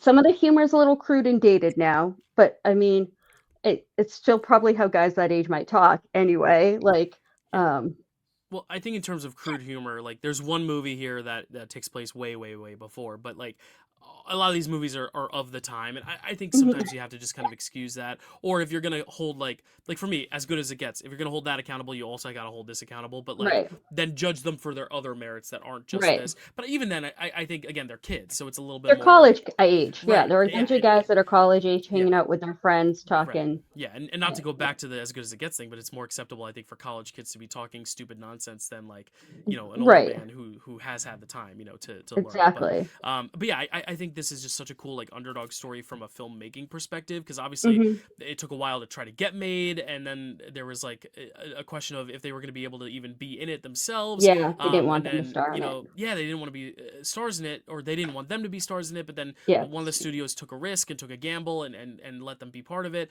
And Hmm. like the script I heard was like majorly changed many different times. The only scene that I think stayed through it all, I believe, was the scene on the bench with Robin, That was maybe. somewhat ad-libbed, I believe. Okay, yeah. So what do you remember? What I scene know the was? farting wife was definitely ad-libbed. Yes, that The was part ad about libbed. A his lot of wife. Robin's stuff I imagine was ad libbed. There was one scene Yeah, though at some point that was like exactly like what it was. Like was on that's the page. I don't it was. remember that, but I I think it also might have didn't been. hear that it was rewritten a lot. Yeah, or not even rewritten, but like there were just different edits made on the script, Hmm. whereas like one scene was like in its entirety. But that's the thing, like every scene here, I think what you Yeah. said was so perfect. It fires on all cylinders, but it like ticks all the boxes as Hmm. well. Like it just has great performances, great acting, great screenplay, great direction, great use of Boston, great Hmm. relationships. Not just Matt and all his counterparts, but also like you said, Stellan and Robin's characters, and Ben Affleck, who you don't really, he's not like one of the top billed actors necessarily. Like it's all Robin, Matt, and then like Minnie Driver got nominated, so you think of her, Hmm. and Stellan Skarsgård is like might be an Oscar winner in a few weeks. Like, but Ben Affleck, I feel like is the one that like you don't realize is as impactful as he is until like it finishes, and his moments. I like how you brought up the scene with him. I didn't think many people would. A lot of people point at the farting scene or the Hmm. scene on the bench, or other scenes first. The breakup scene is one of the best scenes ever. Yeah. But like the Ben Affleck scene is a really underrated one because it is kind of what gives you the catharsis at the end of the movie too. When that final scene happens and he goes to the door and he's not Absolutely. there. So I love that you brought it up because that is the scene that for me sticks out so much. Also because knowing that this was such an underdog film in terms of its production, to see like that be kind of what gets me most emotionally is the stuff Mhm. between Ben and Matt, and seeing that Ben and Matt are still best friends, that they still Mhm. have this long career together. They've each flourished on their own. Matt Damon, an Oscar-nominated actor, and a lot of roles. Ben Affleck went on to direct a Best Picture winner. Like they've all had Mhm. their own journeys, but then when they come back together, it's really special. And I don't think they've been as good together as they had right here. Mhm. I always used to think Good Will Hunting was a little overrated, only because it's not like the flashiest movie. It's not Right. like it's not a movie that takes these huge swings. But I think the more I Mhm. watch it, the more I appreciate the fact that it isn't this big Oscar baity kind of. I mean, looking next to Titanic, it's such a different film than Titanic, but I like that for that reason. You know, Mhm. I think it works as this really kind of charming, quieter character piece. And actually, I liked it a lot more this watch because of it, because I wasn't kind of holding it to this big standard of like this is Mhm. one of the greatest films of all time. And then you watch it and you're like, okay, like it's good, but like what makes it magnificent? And I think Mhm. the smaller details are what I makes can it tell really you. really sing. It's really amazing. So yeah, I definitely agree with you there, Stacy. Yeah, Chad, what are your thoughts? What do you think, you're fucking smart, kid? How do you like them apples? Yeah, I adore this movie. I do think this is a masterpiece. Watching it, like every time, like I forget just how good it is, Right. and then I rewatch it, and then I go, I do too. God, this movie is like one of the best movies I've ever seen in my life. And it's just like I'm always on a high after I watch it. And I remember when Stacy might have seen this in the theater, but when it came on, like, I guess VHS, and my parents or my mom was going to watch it with my aunt or something like that. And I had to sit in the back room because I couldn't watch it. So it would be years later that I would see it. But because I was only 7. But yeah, every time I see it, I just love it more and more. I think it has like a great hook of like this, unassuming kid, just like rough around the edges, getting in fights. He kind of, yeah, foul mouth, just like, kind of like this, I guess, the standard, kind of kid from Southie, I think, as they call it, right? It is Um, Southie, yes. South and Boston is Southie. and just kind of like one of those kids, but you would never guess that he would be like once in a lifetime, like, or once in a generation, like genius. Like I think they paint just how smart this kid is so well. Like Stellan Skarsgård's like ripping out his hair. That's why, isn't he bald now? That's why he's like, bald now. He's ripping out his hair. Like, why is this kid so smart? And Yeah. I'll never get to that level. And he's like young as hell, and he's already at that level. And then how he has to like explain to Minnie Driver, like, do you understand how easy this stuff comes to me? Like, I just can't explain it. This is just so easy. But like, what's not easy is like relating to people and, fighting his inner demons and, battling his trauma from his childhood. And I just love how they have to like combat all of that with, just these brilliant scenes of like him meeting Robin Williams' character and then like relating to him. And then he comes in, he's kind of a little piece of shit, just kind of insulting his books and his art and his wife. And then, Robin like chokes him out and is like, don't you fucking talk about my wife like that. And I just love how like he has to kind of like use violence and like this like aggressive, tone with him to kind of reach him. Like, Mhm. you may be able to like pop, bowl over people, but not me, kind of a deal. And that kind of speaks to him. And then it's like Robin's able to kind of see that he does all of this stuff to distract from him because he doesn't want to talk about Mhm. himself, and he wants to, he doesn't want to relate to anyone. And Robin's able to kind of like break that down. And then like one of my favorite scenes might have been the word perfect scene that you were talking about is the "it's not your fault" Your scene. fault. Yeah, I was gonna One of talk the about that best one too. scenes I've ever seen. Mhm. In addition to the Ben Affleck scene of, basically like, Will saying, I'm just gonna spend my life doing this. I would have it no other different. Like, and it's like, rather I just kind of want to be like a, regular kid and then Ben Affleck's like, do you know what I would give to, be as smart as you? And You have instead, what you have. yeah, I'm going to kill you myself if you Mhm. throw this away. And so I just love like all of that. I love Casey Affleck in the movie and how it's kind of like, this feels like a little like family movie with all these friends and, Affleck's little brother. And it just feels like they all grew up around there. So it feels so personal, like that, like they're actually those people. And, I love the scene where he claps back at that fucking, ponytail asshole guy who thinks he knows everything and just uses it to put down people and try to impress girls. And they're not going to be impressed because you just sound like an asshole.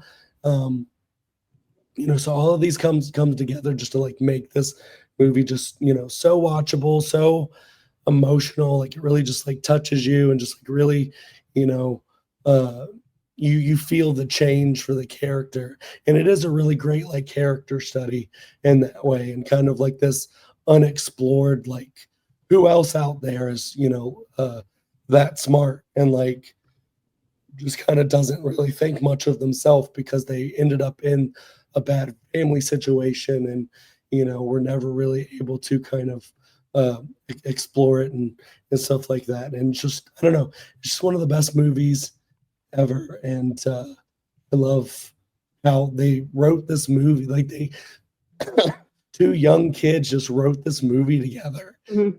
just like what the hell, it just seems so crazy that It- like yeah, I was just just gonna say they figured it was the only way they could get decent parts was yeah, to write it but themselves. like it's such a brilliant screenplay. It's just like It's crazy. they're so young and they're just like writing this like super mature and brilliant like screenplay. It's just like Yeah. I can't like talk about how much I love this movie. It's just so good. Yeah, I was doing a little research just to see if I could find that scene. I think it's the one with the baseball game that's intercut between it with like the overhead shot. It's one of the therapy scenes Mhm. is the one that like they didn't change a single line to, in the script. I think I don't think it really matters, but yeah, Oh, like the it's one where he's talking about missing the game because he was yes, Oh, yeah. that Okay, I know what you're yeah, talking about. Because he had yeah. to go see about a girl. Right, and right. that ties into the end too. But yeah, I really love it as a screenplay. I think it's just really really well done. I even love some of the director choices, and I think that's kind of the one element that is kind of not Overlooked. underrated, but not like it's not as talked about, this Gus Van Hmm. Sant's direction, because everyone talks about Matt and Ben, and rightfully so, and everyone talks about Robin. But I do think just the direction. I mean, that scene at the park bench when they're talking, and then it's all on Robin. It's all close up on Robin, and then as soon as he starts talking about love and heart, it finally opens up and then Matt comes into the frame. I think that's a Hmm. genius choice. I think there's so many choices like that. The overhead shots, how they just film the different therapy scenes, the close-ups in this thing. When it decides to make Will seem larger than life in the frame and then tinier, like when he's on the blackboard. Like just the different camera angles and the way they kind of film Will in this space. And then the last shot, being him driving off. We talked a lot about Hmm. As Good as It Gets, how like did it really need that Hollywood ending of him running into her arms and like them confessing their love to one another? It doesn't end like that in this one. It ends with him Right. leaving, but there's still that unknown where she doesn't have to take him back. She might not. I And always wonder if the car will make it to California. well, that's the Because thing, it's finally and gonna that's get The ugliest right. thing I ever seen in my life, that Yes. car. But that's kind of what makes it such a cool ending too. Is like you don't know if it's going to be successful. there. There could be an ending tacked onto this where he shows up at her doorstep and they fall in Right. love. But I think that is the cheap Hollywood ending. And that film, this is not Hmm. that film. This film is all about just like taking the risk, not knowing how it'll end, not knowing Yeah. what Yeah. what'll become, but using your full potential to at least try. And I love that about the ending. I love that it doesn't have that scene where he's saying farewell to Ben. It doesn't have that scene where he's saying farewell to Robin. He leaves a little Right. note or whatever, but like you Yeah. don't have those big Hollywood cathartic And final wrap ups with each character.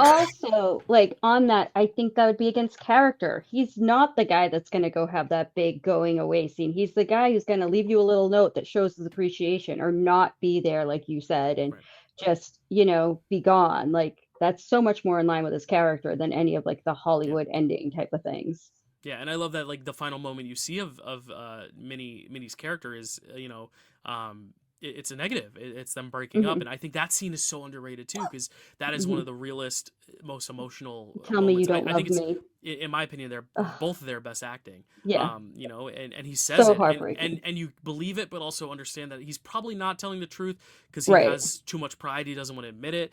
But also, maybe there is a little bit of truth in that he might not know, because as a college kid, maybe you don't know. You don't know what love is at that age, you know. I So I really, think yeah, I think it's beautiful. I I always interpreted it as he definitely loves her. He thinks he's not good enough. Yeah. Yeah, He's saying I don't love you as like pushing her away because he's not going to be that guy that goes off with her to yeah. California and does all that like It's almost and freeing. It's almost like you're free. Like I'm right, setting. This is the key to set you exactly. free. So I'm just gonna say it, Mhm. and he immediately regrets it. I think, but yeah, Oh really yeah, beautiful. definitely. Yeah, And I just love, like, yeah, like the what that says about him driving off is just like that's like the whole movie is just Will accepting like himself and just Hmm. like opening up to the possibility. Like we don't get like what he does with his genius, but that, he everyone's telling him you need to explore this, you need to find yourself. And so we don't get that sequel of the coming of age, but we just kind of like can think about our what the possibilities are. Like Hmm. what do you think Will went off to do? Like what did yeah, he go Right. and how did he go and change the world, or maybe even not, and kind of a deal, but he just found himself just in general. yeah. It's like But I the did. journey. It's like the journey and destination. The journey is always more interesting than the destination. You never Right. get the This Yeah. is destination because it definitely a doesn't journey. matter. It doesn't matter. Yeah, Hmm. yeah. Yeah. And I did want to throw out this is the movie that has the heavy Elliott Smith soundtrack. Yeah, And it's a I great keep soundtrack. every time I watch it, I forget. I'm like, wait, is this Elliott Smith playing? And then Karen was like, yeah, I think this movie is like all Elliott Smith. Hmm. I'm like, it for sure is. It's like that whole album that came out that year. Yeah, And I just love that choice because it's just such a fitting soundtrack, I think. yeah. I believe. Very indie feel. Yeah, I believe the Miss Misery song was written for the film. I believe Oh, because it got nominated for an Oscar for Best Original Song. I don't know if the whole soundtrack was, but it could have been like that was an original song and then they used other songs of his. But I'll have to look more yeah. into that. They use multiple Elliott Smith, I think. Yeah, no, they definitely use a lot. Like I'm looking, they use Angelus, No Name Number Three, Between the Bars, Say Yes, and then Weepy Don't, or no, Miss Misery is the other one. But Miss Misery was written for this film, so I think that's also cool. It gives it like a little bit more of a stamp. It's kind of like when Sufjan did the Call Me by Your Name songs. It's like those were original for that film. But yeah, really, really brilliant. And we've talked about Robin, but like I think we just need to bring up one more time how amazing Robin Williams is. Just Dude, because like Yeah. I think when I grew up, this used to be the Robin Williams movie of like everyone was like, oh, if you love Robin Williams, though, you have to check out his dramatic turn in Yeah. this. I think nowadays people kind of talk about it more as like a Matt and Ben thing because that's what it is. But I Hmm. think he is such a part of the DNA, and the movie really hinges on Oh, his performance as absolutely. well. I So mean, he was what got it greenlit. Like there was right, no movie without Robin Williams, yeah. not with Matt and Ben in it anyway. and So, I and I do think it's a little less surprising of a performance having seen Dead Poets because I think yeah, it's a very mhm. similar function. But I think he Yeah. even adds a lot more depth to it. There is an anger in him here that's not in Dead mhm, Hmm. Poets, especially when he's getting mad about his dead wife. But I also love how when you find out about his dead wife, it's a reveal, but it doesn't seem like a cheap Hmm. like emotional Gimmick. manipulation. Yeah, It no, makes sense exactly. because the whole time when you rewatch it, I think it's one of those movies that benefits from rewatch when you know Hmm. where he's coming from about his wife when you know she's actually dead. I actually think it benefits from rewatch. Where And we'll I talk think about other films that don't. Yeah. his anger towards Stellan Skarsgård as well, and the just about to say, expectations yeah. he feels are being put on him that he doesn't want to then put on Will. And Like and their that whole dynamic is so good. and like their whole past of Hmm. different paths they took, and like Like Robin's like, Robin you look really should have down been on more me, successful. you look Like, down on me, fuck your yeah. award, kind of thing. But it's not your fault thing. It's just like Dude, every time it just gets me so hard. But no, he's phenomenal in it. I mean, I'm so glad he won the best supporting actor. Like he deserved it so Yeah. so so much. Um, and yeah, there's a lot of behind the scenes stuff, but I won't go into. But just I mean, you like, can if you want. Yeah. well, I mean, the biggest one is that this is how this and Courage Under Fire were how he got to be in Saving Private Ryan that Matt did because Oh, cool. Spielberg was at a hotel in Boston and Robin was like, "Do you want to go meet Steven Spielberg?" And of course he's like, yes. So they went, and he had actually sent in a tape for Saving Private Ryan, and he wasn't the right like body type or whatever. He couldn't see Matt in the role, and he had actually, I guess Spielberg had said he wants like the guy from like Courage Under Fire, like that type. He had no idea it was the same person. That's how much weight Matt had. Like he's almost Wow. unrecognizable. Yeah. And so then when they met at the hotel and like he talked about what he'd done, he was like, "Wait, you're the guy? You're that guy?" And then he got cast for Saving Private Ryan. That's so But cool. yeah, so I thought that was a fun little aside. To be in the same room as Matt Damon, Robin Williams, and Steven Spielberg is I know, kind right? of nuts. This film famously took a slot, some might say, from Amistad, which was heavily predicted to be a Best Picture nominee and didn't get a nomination. Obviously, this might not have been the one, but really cool that like a film by two guys who were still so fresh on the scene. That's why I love the Oscars, is because like you have the acclaimed people who get nominated every single time they make a movie.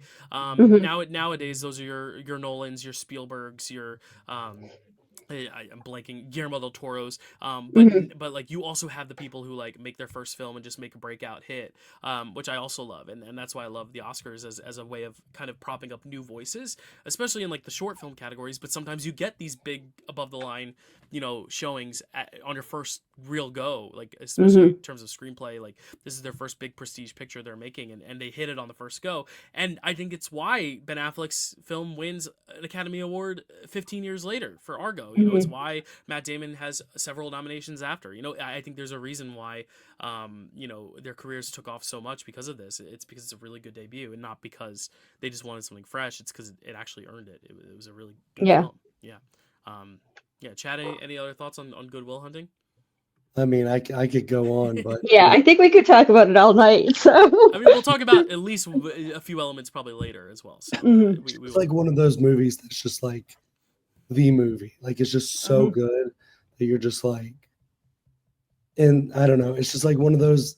This 1997 is like one of those years, like 1950, and then also like this year with certain films that you're just like, this is the best picture. This is the best picture, and then you're just like, you can't have two. Yeah, only one can win.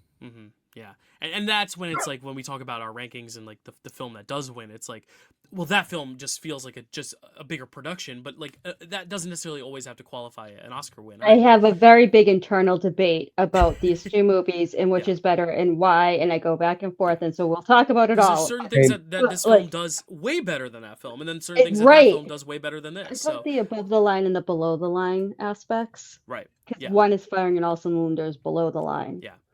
Yeah. Well, we'll see. We'll see which ship will sail victorious today. But Good Will Hunting, nominated for 9 Oscars, wins 2 for supporting actor for Robin Williams, and Ben and Matt for original screenplay. They won their Oscar there. So and crazy. Also, yeah, that is crazy. Gets nominated for Best Picture, Best Director for Gus Van Sant, Best Actor for Matt Damon, Best Supporting Actress for Minnie Driver, Best Original Dramatic Score, Best Original Song for Elliott Smith for Miss Misery, loses to the great Celine Dion, and then Best Film Editing. So speaking of editing, I mean, you have to go to a film that is all about so many different storylines happening at once. It is the big editing film of the year. Oddly enough, still doesn't win Best Editing. I think I can tell you why later. But it is L.A. Confidential. Chad, tell us about L.A. Confidential. Well, I was gonna say I support that. What won Best Original Song there? Wow. Okay. Yep. Controversial. All right, cool. L.A. Confidential, directed by Curtis Hanson, written by Brian Helgeland and Curtis Hanson. Cinematography by Dante Spinati. Music by Jerry Goldsmith. Starring Kevin Spacey, Russell Crowe, Guy Pearce, James Cromwell, Kim Basinger, Danny DeVito, David Strathairn, Ron Rifkin, Graham Beckel, Amber Smith, John Mann, and Simon Baker. Synopsis.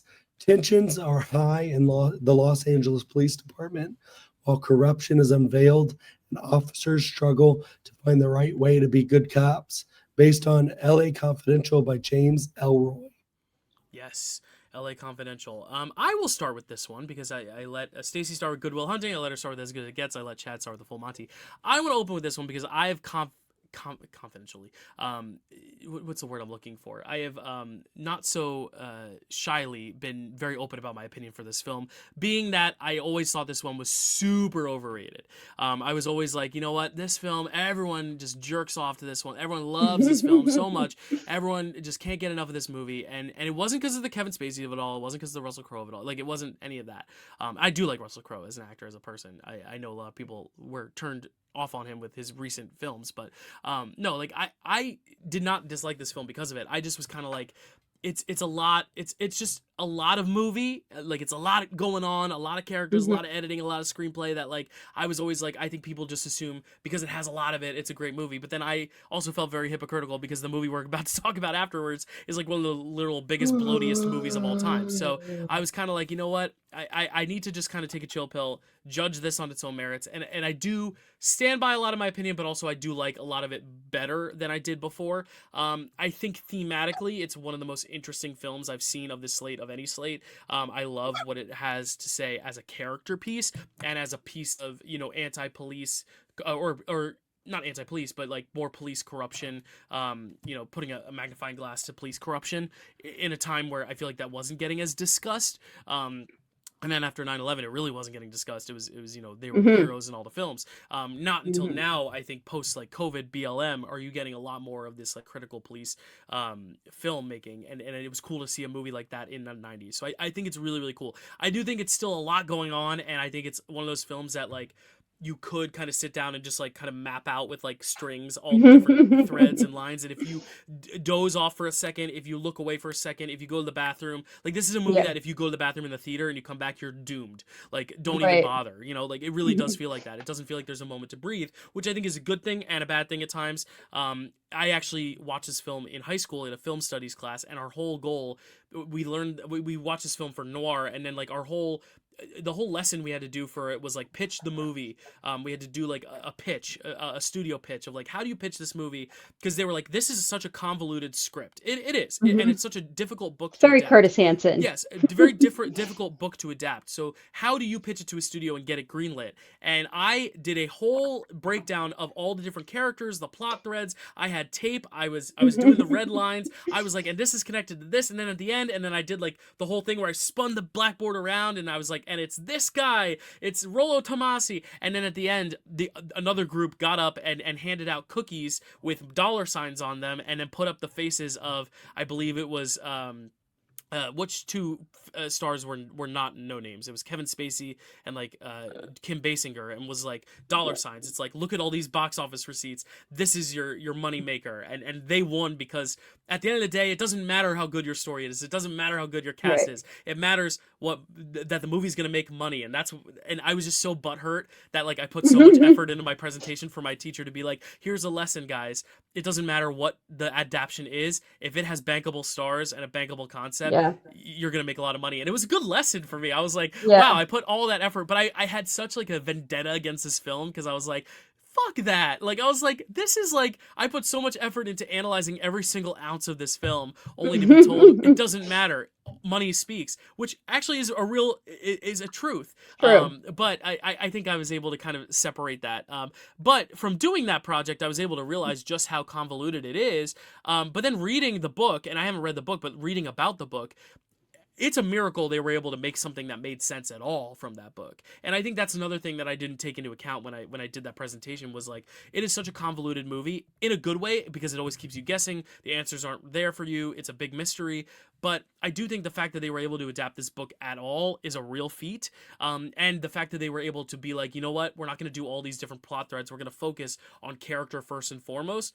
I think that's a real testament to how good an adaptation this is. So I have a love-hate relationship with this movie for all those reasons, but I think just the fact that they adapted this screenplay at all and made something that was coherent, even if it is still a little all over the place by design, having read what it came from, I'm really impressed. I'm really impressed that they were able to pull this off as well as they are. And I'll talk about the themes in a second, why I think this is a spiritual sequel to Wizard of Oz, but that's another story for another time. I want to let you guys talk on it. But Stacy, what do you think of LA Confidential now that I've said my thoughts? This was the one I was most excited to rewatch because I remembered it the least, but remembered it was right up my alley when it came out.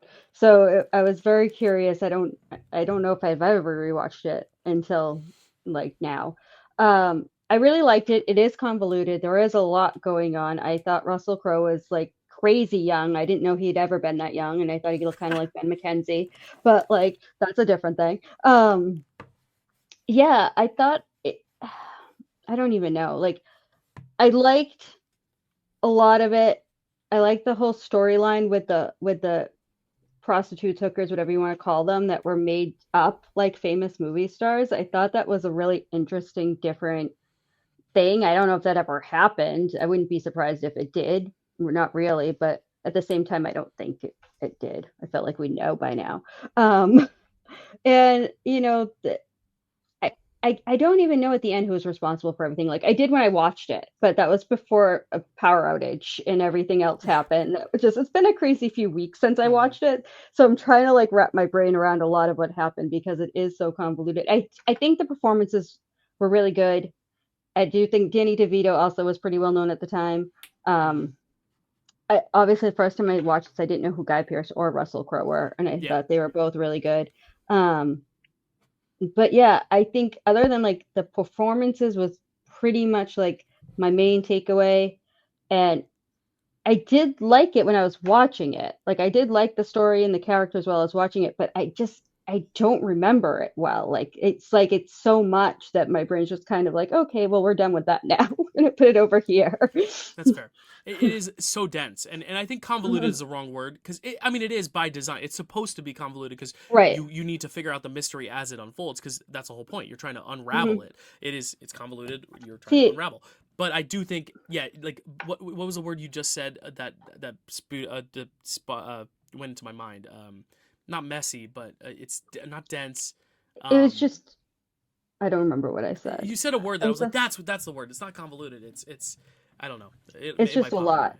It Yeah. actually kind of makes me, I actually kind of like related to Mulholland Drive a lot, but Mulholland Drive is just so much more interesting in a lot of Hmm. ways that it like keeps you in Yeah. and keeps you more engaged. And Mulholland Drive, despite it being so hard to figure out that my DVD has like hints from David Lynch in it, like Yeah. despite that, Hmm. it's still smaller. It's still more like a smaller scale in a lot Right. of ways.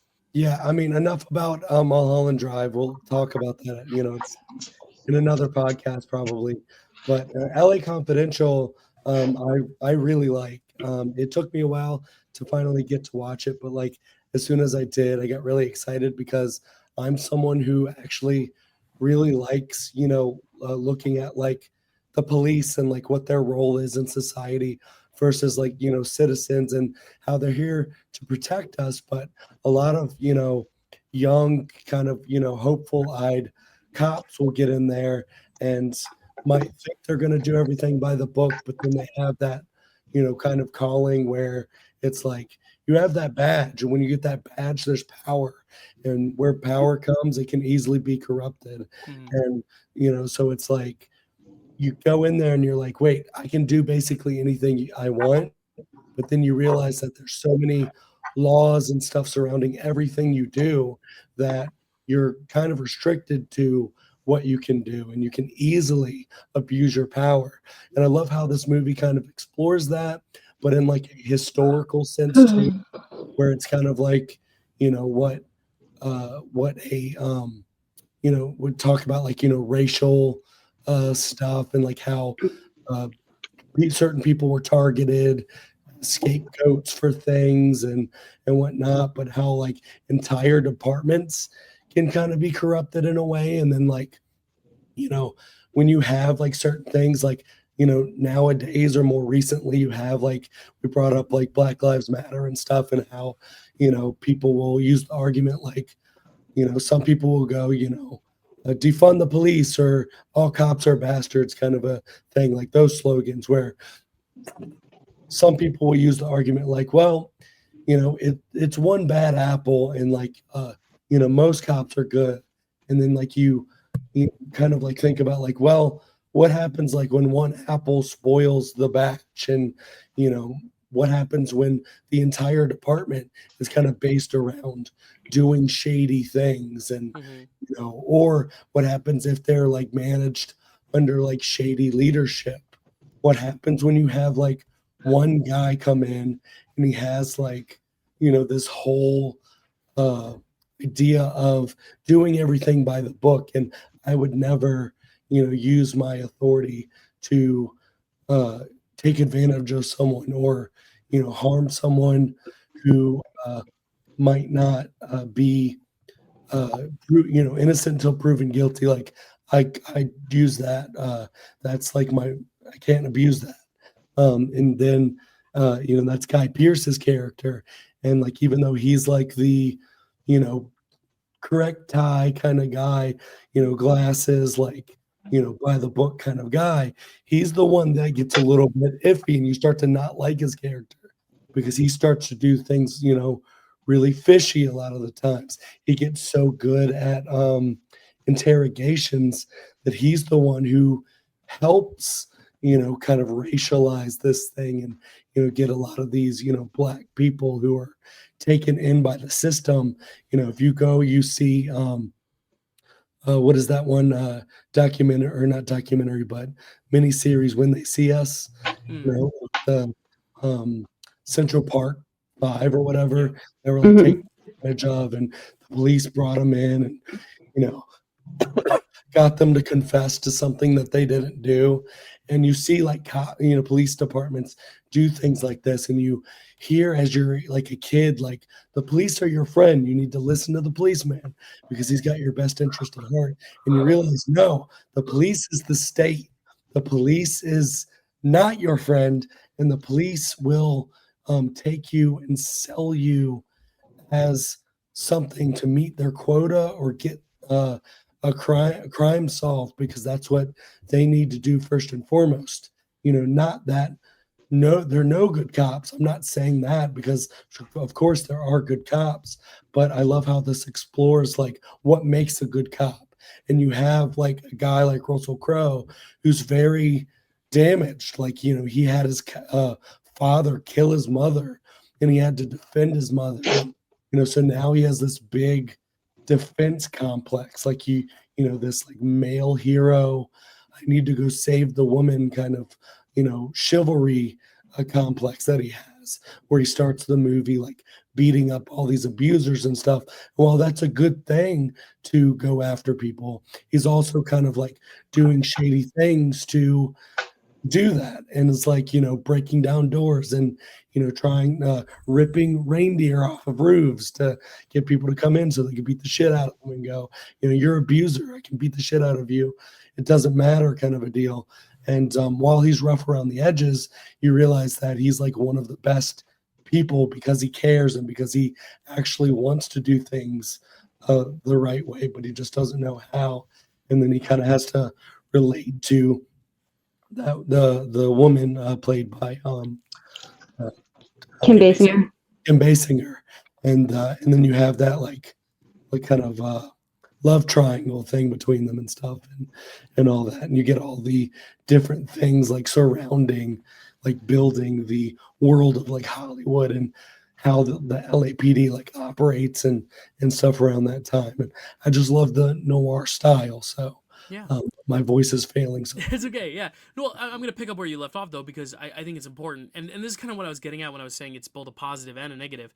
The positive to, like, cutting this book down so much is that I don't think this movie is interesting because of its plot, necessarily. I don't think it's interesting because of the mystery, because I think when you rewatch it, and if you remember who the Rollo Tomassi is, and you remember who the corrupt one is, you could kind of put it together. You're like, oh, it's about police corruption, and it's not going to be one of these three guys. It's probably the police chief, like, and it's James Cromwell. You cast James Cromwell, chances are, unless you're doing Babe, which is the total opposite of what we usually see James Cromwell as, there's a good chance he's going to be the corrupt one. Like, that's just kind of what it is. And I think it's when you rewatch it, I was like, oh, is this as good? Because I know where it's going. I know the mystery. But I think you hit the nail on the head, Chad, where it's like, it's about the themes. It's about the police brutality. It's about these journeys these three men go on, more so than it is about the overall story and what's going on. To where I do think a little bit of the middle portion, I'm like, all right, let's just get to where we're going, because I think it's just spinning its wheels a little bit. But I also think it's really bold that they took an approach to be like, we're not going to necessarily make this all about plot,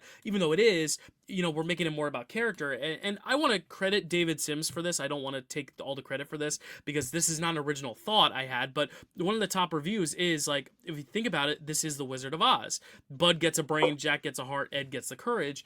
And I see that a lot in the fact that movie is not about getting to the Emerald City and getting these things from the wizard, because at the end of the day, the wizard is nothing. He's not giving you anything. At the end of the day, this has always been about police corruption. We know it's about police corruption. It doesn't matter who is behind it, because kind of what Chad said, a bad apple soils the batch, in the sense that, like, it doesn't matter that it's one guy. You're so deep in corruption that there's no getting out. There's no escape. What it really is about is the journey these three men go on, and the fact that Kevin Spacey's character is this heartless Hollywood guy who will sell anyone out just for a buck. And he finds the heart at the end, and he kind of dies because of it. And then you have Russell Crowe, who's just not necessarily with it. He's all just motivated by violence, and like, he's the brawn without much brain. And then he kind of comes to his senses by the end. And then Guy Pearce, who kind of comes into this thing very meek, very timid. He's the one who takes off the glasses when other people say don't wear the glasses, even though he needs the glasses. And by the end, he finds the courage. And I think that's kind of why this kind of is like the Wizard of Oz sentiment of like these three guys needing to find themselves and find what they're missing through this corruption, through this landscape, through this noir. And that's, I think, what noir is. It's about characters kind of having an arc and having a journey and having moral dilemmas in the midst of something else going on, but it not being about that something else. And I think some other films are a little bit more successful in making the something else more interesting, like Chinatown, for example. But I do think it's cool that, like, when I rewatch this, I really don't care about the mystery as much, because I know where it's going, and it's just so convoluted that I don't really care. What I care about is these three characters and their journeys, and I think for that, LA Confidential works really, really well. So, yes, it's not Wizard of Oz one for one, but it is that idea of, like, at the end of the day, this guy is a phony. The police are phonies at the end of the day. Like, what it's trying to say is that, like, this thing you idolized, this thing you glorified, is actually the thing that's actually tearing everything apart. But through this, you were able to find a heart, you were able to find brains, you were able to find courage. And I think that's kind of a cool element of it. And and who wins the supporting actress, who's the only one nominated, is Kim Basinger. It's the Dorothy of it all. She gets to come home with the gold. So I just think it's a cool kind of parallel. I want to give David Sims some credit for just kind of spewing the idea, but it really is about the character. It's about the journeys. It's not about necessarily all the ins and outs of the plot, which takes me back to my project in high school, where, like, it wasn't about connecting all the dots of the story. All it matters is that these are your characters, these are your actors, and this is kind of the theme you want to take away with. It's not about all the convoluted details, because if it was about that, this would not have as much rewatch value, because you know what's going to happen, you know how things are going to go. And luckily for you, Stacy, you had a lot of time off where you probably did not remember anything. You were surprised by the mystery, but, like, rewatching this, I knew exactly where I was going, but I enjoyed it more because I could focus on other things that weren't just plot. And I think sometimes people are just like, oh, there's so much story, there's so much plot, it's great, but there's other stuff. It needs to have the substance, not just what is going on in its details, which I think is really, really awesome about this film particularly. But yeah, that's my 2 cents on it. I did just want to say, I don't remember what exactly, but something Chad said made me kind of remember this, and that I did like that Russell Crowe and Guy Pearce kind of start on very, polarized ends of the spectrum. One's kind of the enforcer, and the other one is the very by the book, doing the right thing always cop. And at the end, they're almost reversed a little bit. Like, Russell Crowe doesn't want to be the enforcer anymore. Like, he wants to be seen as a more legitimate, actual policeman that can do police things, not just beat people up for answers. And in the end, Guy Pearce is the one that the cop cars are coming, and then the captain or whatever he is making his pitch, and he shoots him anyway. Like, so they kind of have that little bit of reversal in the growth of their characters, which I like a lot. And that was all. Yeah, really good character piece. I love what David Sims and Dylan said about Wizard of Oz, because I think that's a really fun connection. Speaking of that, David Lynch has a lot of Wizard of Oz connections too. But it's all connected. I love David Lynch. So well. But yeah, Stacy hit the nail on the head there too about the characterization. I love how because they both like Kim Basinger's character, and I love how they basically have that scene where they beat the shit out of each other, and then they team up, and I just like that so much. Mhm. I also like how Russell Crowe like hides in the floor and is shooting people under the floor. Oh yeah, no, that's awesome when he drops down on the floor at the end. Well, not Yeah. the end, but you know. Yeah, it's just really well directed. Like that's the thing. It's the screenplay. Mhm. I think is its biggest asset in theme, but also its biggest thing that keeps me at a distance, just because it's so much plot.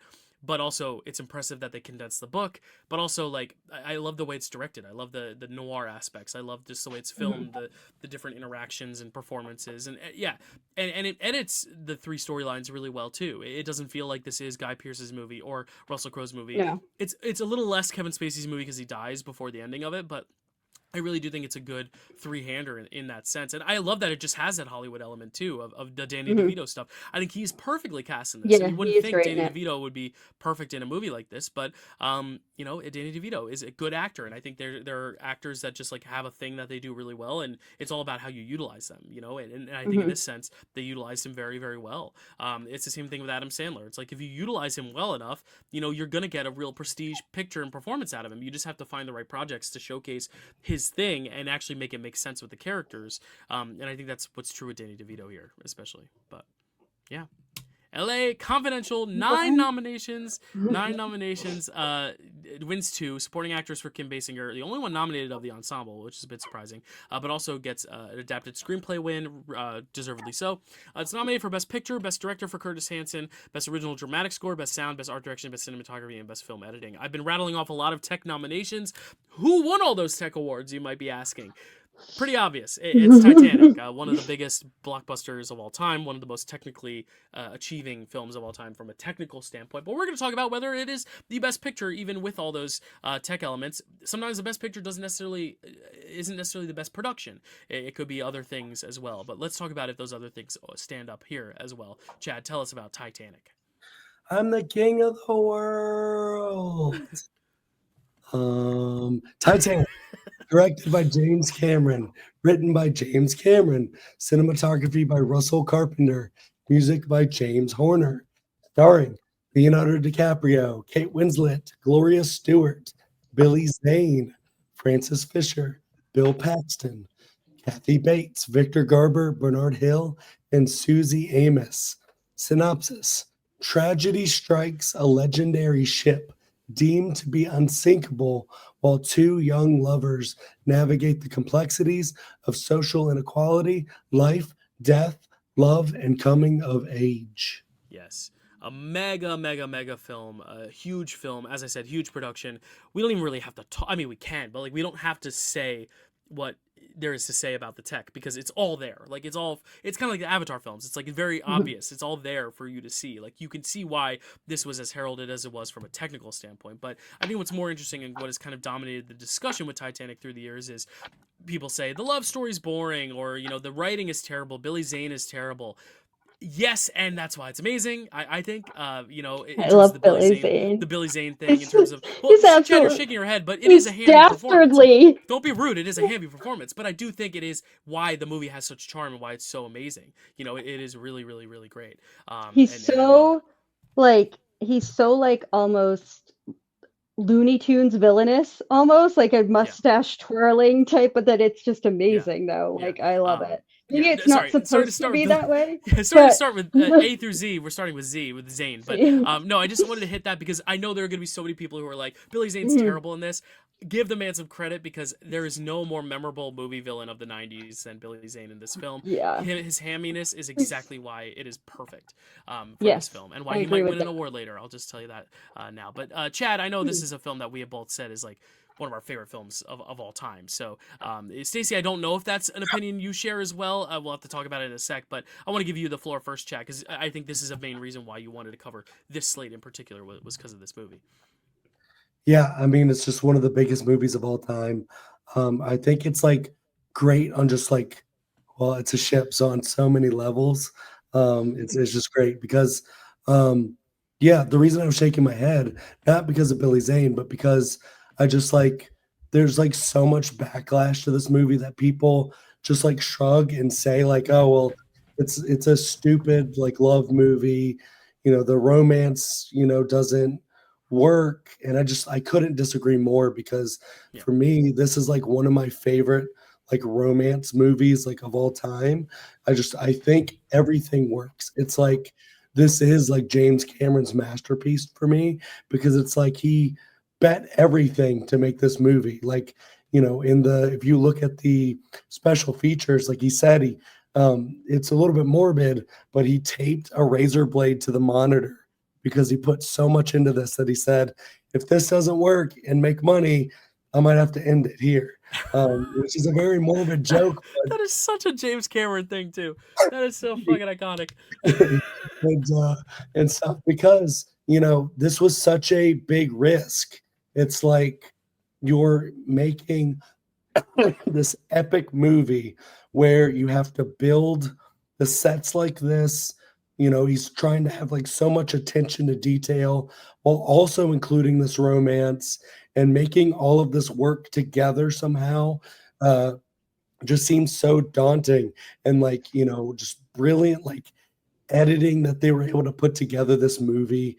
And it's just kind of like so brilliant on so many levels that I just love how it's got a little bit something for everyone, where it's like, if you love like technical stuff, like the detail that they have in the ship, the scale of like what they built, like the half ship and how they filmed it, the visual effects of making it appear like it's on the water, making it appear like it's moving, even though like it never moved ever, other than when they like tilted the one thing or whatever.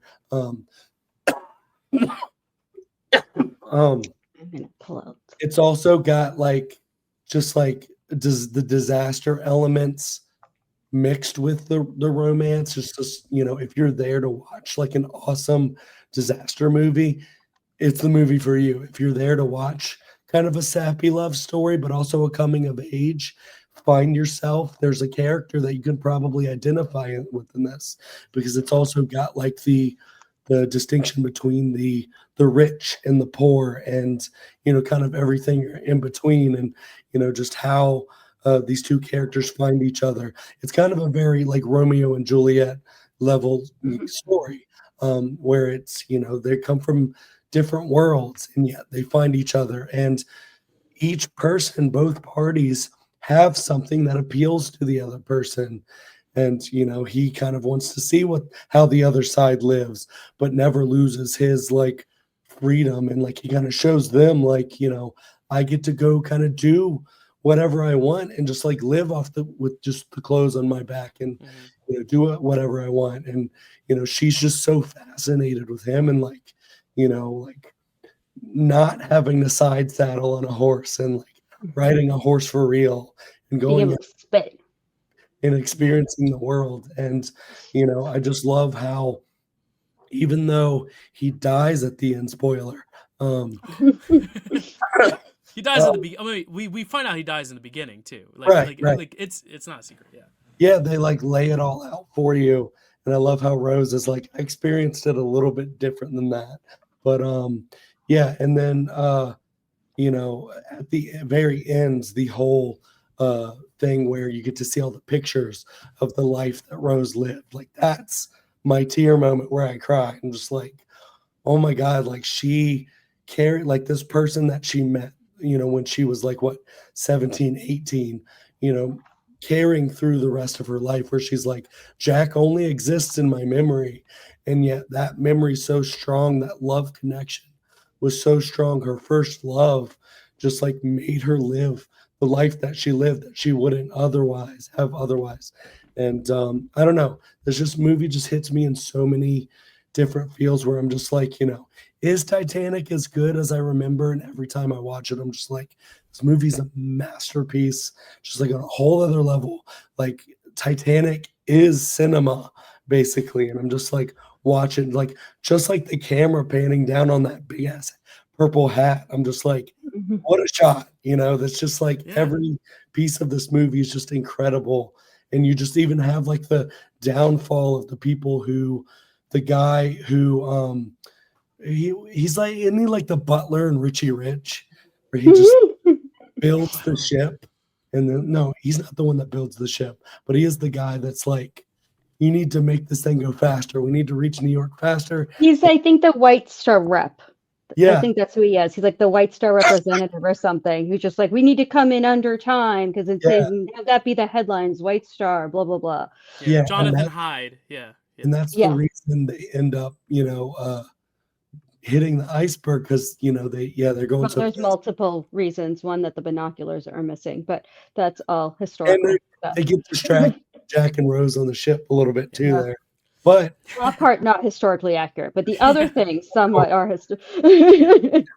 but seeing him like getting lowered on the lifeboat when he's watching the thing that he Mhm. caught, it's just like so brilliant. Like the poetry in this movie and the Yeah. writing, it's just I don't know. I can keep going about this Yeah. movie because it's just so much and so brilliant. But Yeah, it's like a full meal, and that's the thing Yeah. is like you said, there's something for everyone. Like not everyone's gonna touch the green beans, but that's the thing. You also have the meat, and you have the potatoes, and you have the salad, and like I think that's the thing is you have a whole plate of food, and like some people will just devour it all. I like every element of it, but like there and admittedly though, like if you are in it for the disaster elements, the love story may just not hit you as hard.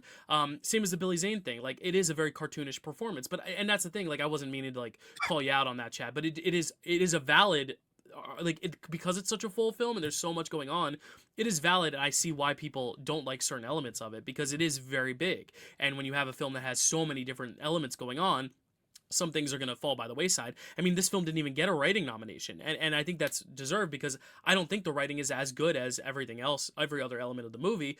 But again, we all quote this movie more than we quote the other four in the slate, so I think there's something to say. That. Oh, maybe not Good Will Hunting, but again, like, but the thing is, this has iconic lines that people still quote. At the I'm king of the time. world, and like, Yeah. never let go, and like I think there's a lot of those lines that still like people can pull those moments from, and I think that's just because of how iconic it is. It also has a lot to do with when it came out and the timing of when it came out and how big a hit it was. And I think it was really done a big service. Like if this had come out over the summer or earlier in the year, who knows? But I think it came out at the perfect point to really carry on and have the legs. But the thing that we haven't even talked about is the fact that like this spawned from his fascination of just the sinkage and the shipwreck and wanting to just explore the water of it, that like he then spewed a whole like, oh, what would it have been like to be on that boat? Oh, what are the different class systems? Oh, what if I just do an interclass relationship? Like, I think what's cool is that it all stemmed from fascination of just marine life and submarines and finding this wreckage, which is why I love how it opens that way. It kind of it starts in a place where you don't necessarily know that this is going to be this period piece romance. You probably do by the marketing, but if you are going in completely blind, it's a cool documentary about these people stumbling upon shipwrecks and trying to learn more. But then you are able to say, what if we had someone who was there? What if we're recounting her memories? But what if it's also a hidden love story? But also, what if we are able to kind of make all these historical figures and fictionalize them and give them all a different POV on the incident and then make it a disaster film, but then keep tying it back and have this central item, this motif of the jewel of the sea being the symbol of class and how it really didn't mean anything in the end after all. It really doesn't, it's meaningless because what has meaning are the memories, are the relationships. It's not this itemized thing that everyone was searching for. That's not the gold that you found at the end of the day from the wreck. You went searching for something and you found something else. I think that's what makes it so fascinating is like James Cameron wanting to use this as also a technical exercise. And when so many people knock the Avatar films, I'm like, he's creating things that we will take advantage of and we'll take for granted for years to come. Like he is creating new techniques, new ways of making movies that is just so joyful to see. And if you're a fan of films, like you have to at least embrace and appreciate that element of it. You can not be invested in the romance, you can think Billy Zane is cartoonish, but like you can't deny what is going on production wise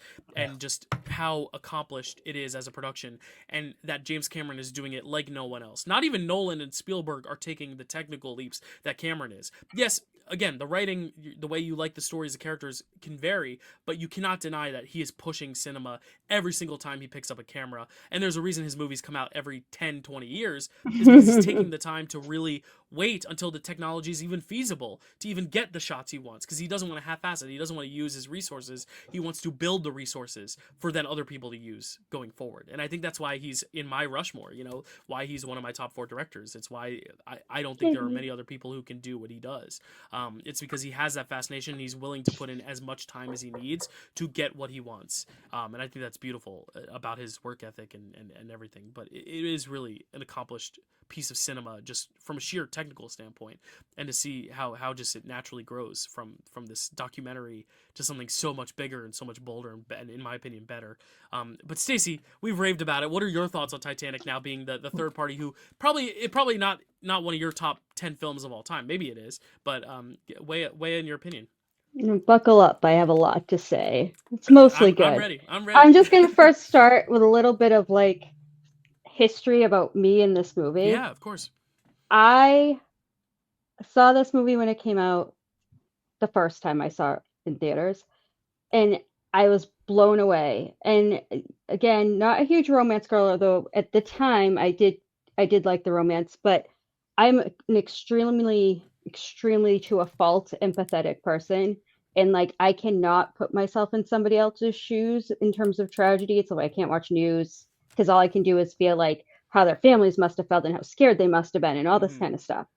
And of course I knew about the Titanic when it came out. I was like, I don't know, 18-ish at the time. Like I was its target range, but of course I knew about it, but I never sat back and thought about it. Like thought about, what it must have been like for these people on this ship.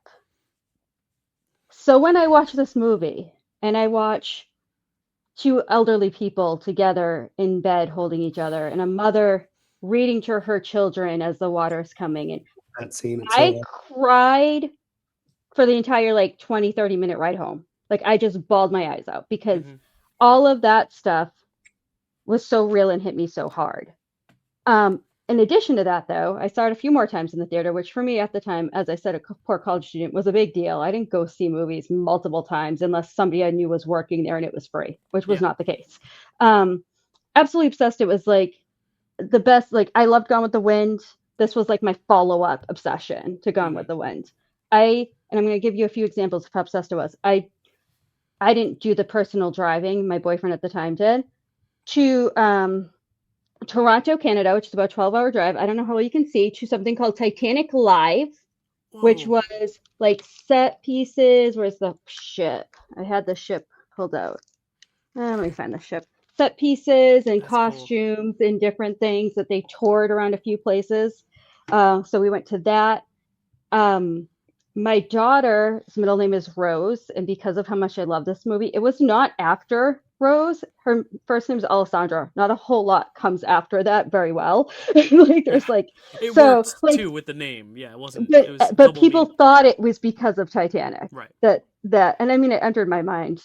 Yeah. Of course. I'm sure Jack and Rose were the most popular baby names in 1998. Oh, yeah, right? I'm sure. She was 99, but still, I just loved it so much that people just automatically Rose because of Titanic, huh? I'm like, no, but well, you know that my birth story is that my mom was listening to the soundtrack, because it was such a huge phenomenon in 98. I was born in April 98. Yeah. She was playing My Heart Will Go On in the hospital room as I was being delivered. So I was delivered to the sounds of Celine Dion. So I know a lot of people shit on that song nowadays, but that was that was an iconic song. You talked about the movie quotes. There was actually, people do not remember this, but there was a version of My Heart Will Go On that played on the radio with movie quotes interlaced in it, which is a lot of the movie bites? Quotes. Yeah, little you jump, I jump. I'll always remember. Little different things, just quotes of Jack and Rose interlaced within the song, which was something they used to do much more than, I don't know if they do it at all now. But so there's that, and there was also just another way to show how obsessed I was with this movie. For some reason, I don't know why, it wasn't like the internet was a big, huge thing back then or anything for rumors to get passed around. But for some reason, at least within my little neck of the woods, there was a rumor that this was going to be like E.T., which was famous for taking forever to be released on VHS. And we're not going to get a VHS for 5-10 years. It was going to take forever. I don't know why E.T. took so long, but that's a whole different thing. But E.T. was famous for how long it took. Yeah. So my ex at the time, who was trying to get back in my good graces, got me a bootleg copy of Titanic because we thought I Yo. wouldn't be able to actually get a VHS of it for so Hmm. long. So I was very, very, very, very much in love with this movie. Yeah. I still do like it a lot, a lot. Like the love story doesn't work for me anymore. I'm just even then I wasn't really a huge romance girl. Like that was never kind of the selling factor on things for me. Right. But then as in now, it's just the grandeur. It's the same reason I love Lord of the Rings and Gone with the Hmm. Wind and these other huge epic movies. It's just the sets and the costumes and the grandeur of it all, and that this wanting to walk into that space and just like exist in it for a little while. And that's why like I loved to go see the sets. Yeah. It was more historic Titanic stuff, but as I said before, my son, who's just very mechanical and into like engines and trains and different mechanical things, became obsessed with the Titanic, like the real Titanic itself, after an exhibit in an aquarium that he saw. Hmm. And so we went to some different Titanic exhibitions that had like actual things from the real Titanic, but they That's also cool. would have like the stairway from the movie we got our picture in front of, and we did the King of the World thing on like the prop bow, like so it's just like it infiltrated my life in such a way that it will always be a part of my movie going experiences. It'll always be a part of my life as a film lover. And, there will always be a lot of Titanic stuff around. Like I said, there's a ton around my apartment. I just grabbed a few. This was like the James Cameron book about like the filming and stuff. And this is just like the actual ship. But they also did underwater specials. I had a VHS recorder off of TV of James Cameron's underwater stuff with the Titanic, like Yeah. a very thorough exploration more than in the movie. As far as the movie goes, though, sorry I got so off track. I No, can it's talk great. about like the movie in my life forever, Yeah, but well, and that's why we wanted you on this episode, because like we know you love Matt Damon so much, but also like you had a lot of connection to Titanic, and that's the thing is like yeah, this is a movie that we all have different connections to for such different reasons too. Like right. this is a movie that I watched once on a sick day because I didn't have anything else that was on TV. I started with the last hour, and I was so hooked that I had to go back and watch it again, and then I Hmm. watched it again after that. So I watched Yeah. probably 8 or 9 hours of Titanic that day, and it's my sister's So favorite movie. It's my sister's favorite actor, so it's my top four. It's my number four favorite yeah, movie of all time. So yeah, like we all have personal connections, and Chad will I talk was about his actually too. Yeah, also a big fan of Leo at the time because I'd liked Leo since he was on a show called Growing Pains before he was even yes, really famous in yeah, movies. So I had kind of watched him all along his yeah. career And this up was until huge that for him point. too. This was like This was not his huge. first, but like this was a big No, role that kind of took him more seriously.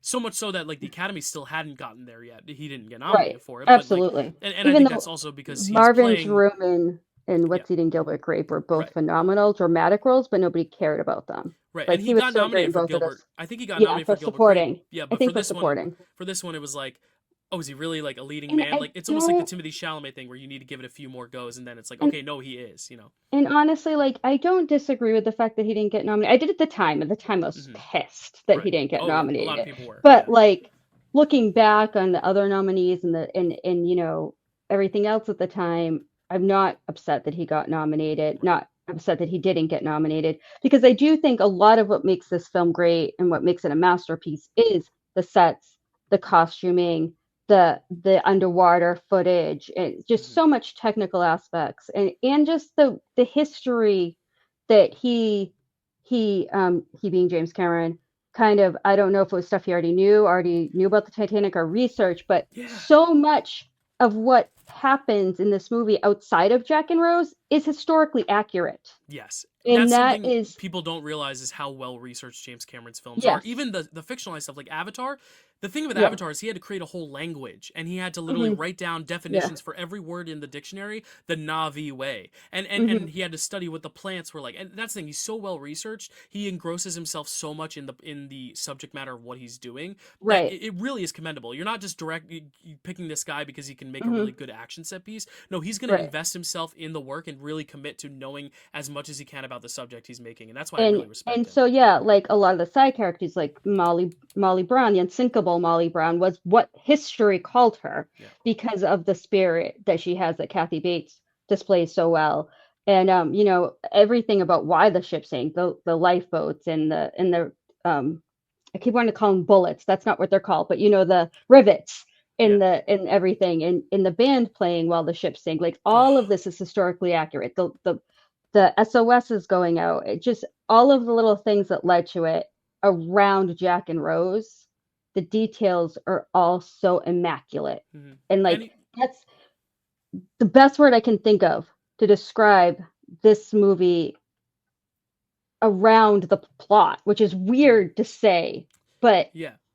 And the last thing I'll say about accuracy, the way the ship actually sinks and the way it kind of like mm-hmm. splits apart and bobs in, they give you that in the first 5 minutes. They tell you how it sunk because they go through that whole diagram. And I think that's intentional so that later you're not like, wait, what's going on? It gives you a great understanding of the geography out the gate. So then later on, when you're seeing these images again, it's kind of the Chekhov's gun thing of like, oh, that came back later. I understand now because I've seen this already. And that's a good also wasn't something that people realized until the ship was discovered in two pieces. People thought it sank. Like for a long time, people just thought it sank, like in one big piece. And it really, I don't know. There were probably experts that had other ideas or knew other things, but as like a wide general perception, I don't think. I mean, granted, like I said, I was like 18-ish at the time. It's not like I was worldly knowledgeable, but the fact that it split and went how it did was kind of like a new concept to a lot of people, I believe. Like I definitely was kind of to me, but so I mean that was all really interesting. I was like obsessed with all of it. Like it was like, yeah, the love story was great, and I'm not gonna lie, like I would quote things back and forth. The guys I was dating, like you jump I jump was like a euphemism. Like there was like a lot of like Titanic based just I don't even know what to call it, like not vibe, but just like it was just permeated the dominated culture, the pop culture at the time so much, because and it was also out in the theater for months. So like I mean I didn't go see it 3 times in 1 week. I saw it 3 times like over a period of time. It didn't because feel it was oversaturated. It didn't feel like you had seen it 3 times in a week and were sick of it. Right, and it was just I think his attention to detail and everything around it. It was just it is a masterpiece. It is phenomenal. It is this amazing technical wonder of filmmaking that all the thank God he did it when he did it, and there weren't studios being like, well, green screen that, I'll use this, like things could be practical. And I think like now they would let him anyway, but I don't know if then they would have let him do it as practically as what it was. Like his biggest movie was like Terminator 2. They did use blue screen. Huh? What? They did use blue screen. Yeah. For some of it. But like the ships, a lot of the interior stuff was all practical though. Yeah, or not all practical, but it was a good blend. And whereas nowadays it would be like the ship itself would have been green screen as well. Whereas here, like you actually got to build it and used real water. I mean, obviously, not it wasn't to scale as like as obviously my picture of it is inside, but it was huge. Like it was huge. So this is where I struggle, because on one hand, I think one of these movies is just a masterpiece in writing and character work. And I do think I don't dislike the love story. I think it's a little generic and basic, but I do think while watching it, because you get so swept up in everything around it that you just connect to it because you're so drawn in by all of these other technical details. And they raise the stakes. Immersed you. Yeah, they raise the stakes with everything going on around them. So even though the relationship is very straightforward, it's like, rich, poor, that's it. But then the nuance comes from, okay, now we're going to put you in this really intense situation. How do you survive as a couple in this? And it really tests you. It's like going on vacation to a much more extreme degree. It's like, that's the true test for couples, is how they travel internationally. That's what they always say. This one, it's like, how do you survive a freaking shipwreck? Yeah. Would you come and try to cut my handcuffs while the ship flooded? Like, with the axe? Oh my gosh. Yeah, I know. So yeah, I love it a lot. I do. It might not be my number one in the end, but it is something. Even at the time,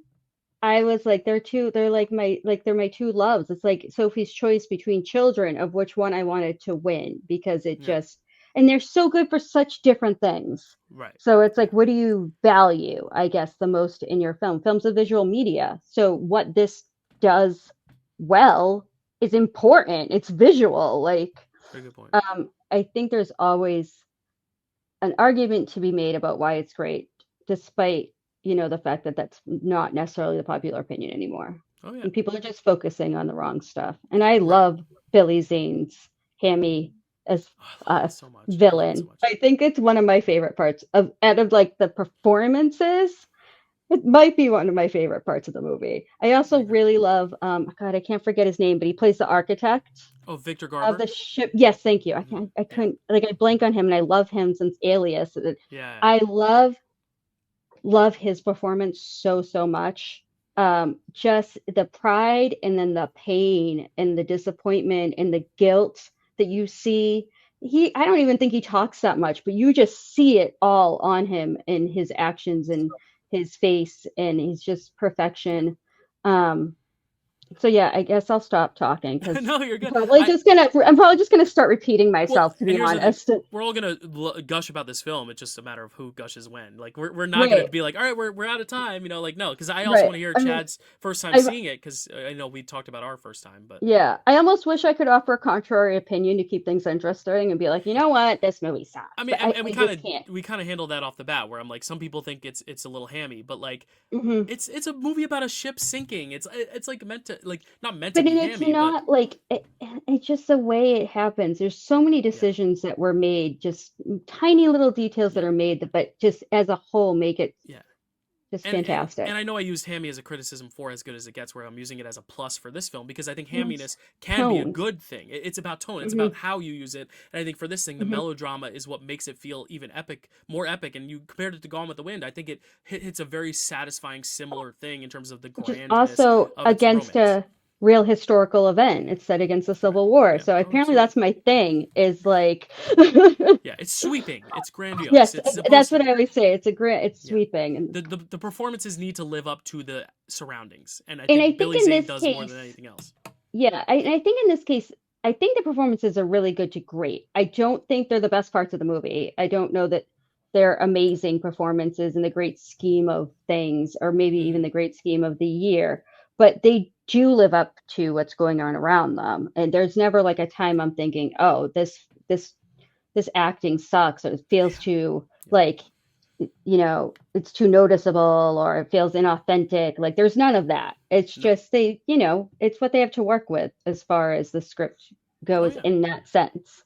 Absolutely. So, Yeah.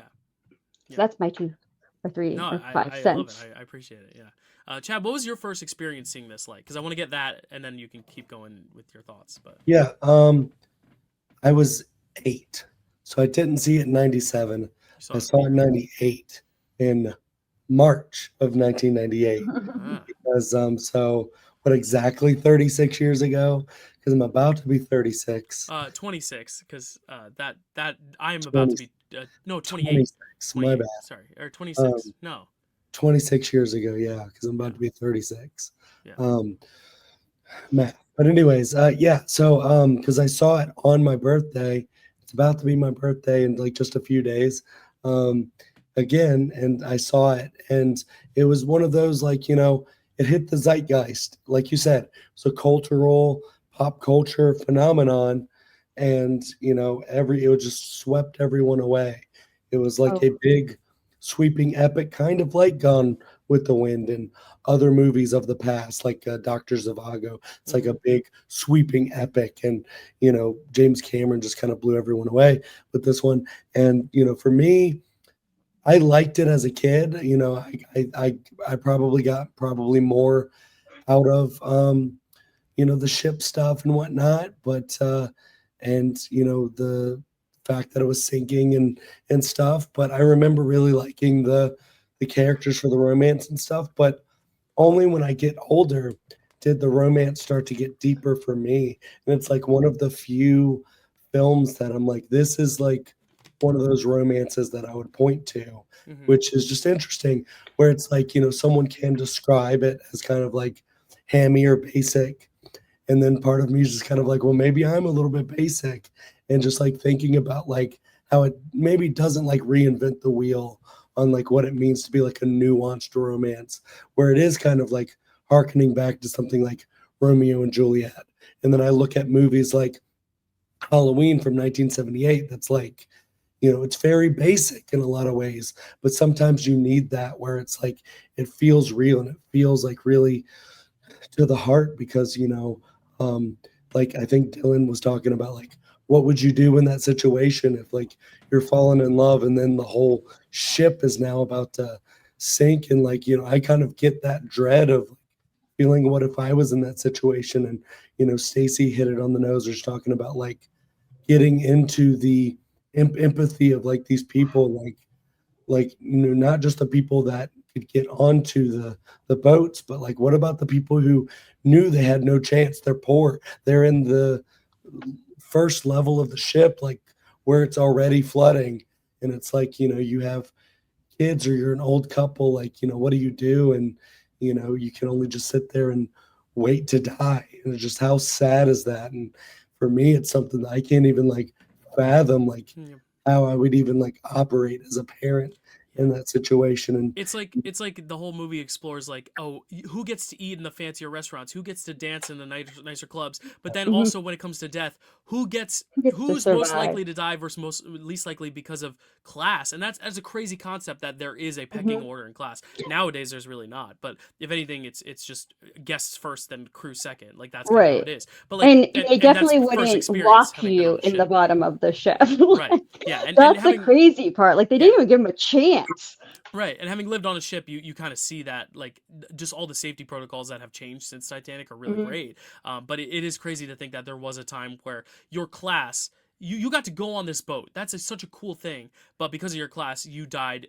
You didn't even have a fighting chance just because of how much money you had. That's insane. And I think that's another point that this film wants to make. Another layer that is not romance related or disaster related, but just like class related too. It was real. Yeah, it exactly. Again, explores it was real. it explores like almost every part of society, like how rich you are, but also like your gender, like how they like women and children first, and like that whole thing, and chivalry. And it's like the men can provide for themselves and take care of themselves and try to find a way. Or maybe if the men don't survive, that's okay, because we need the women to take care of the children, we need the women to go on to make more kids. I don't know.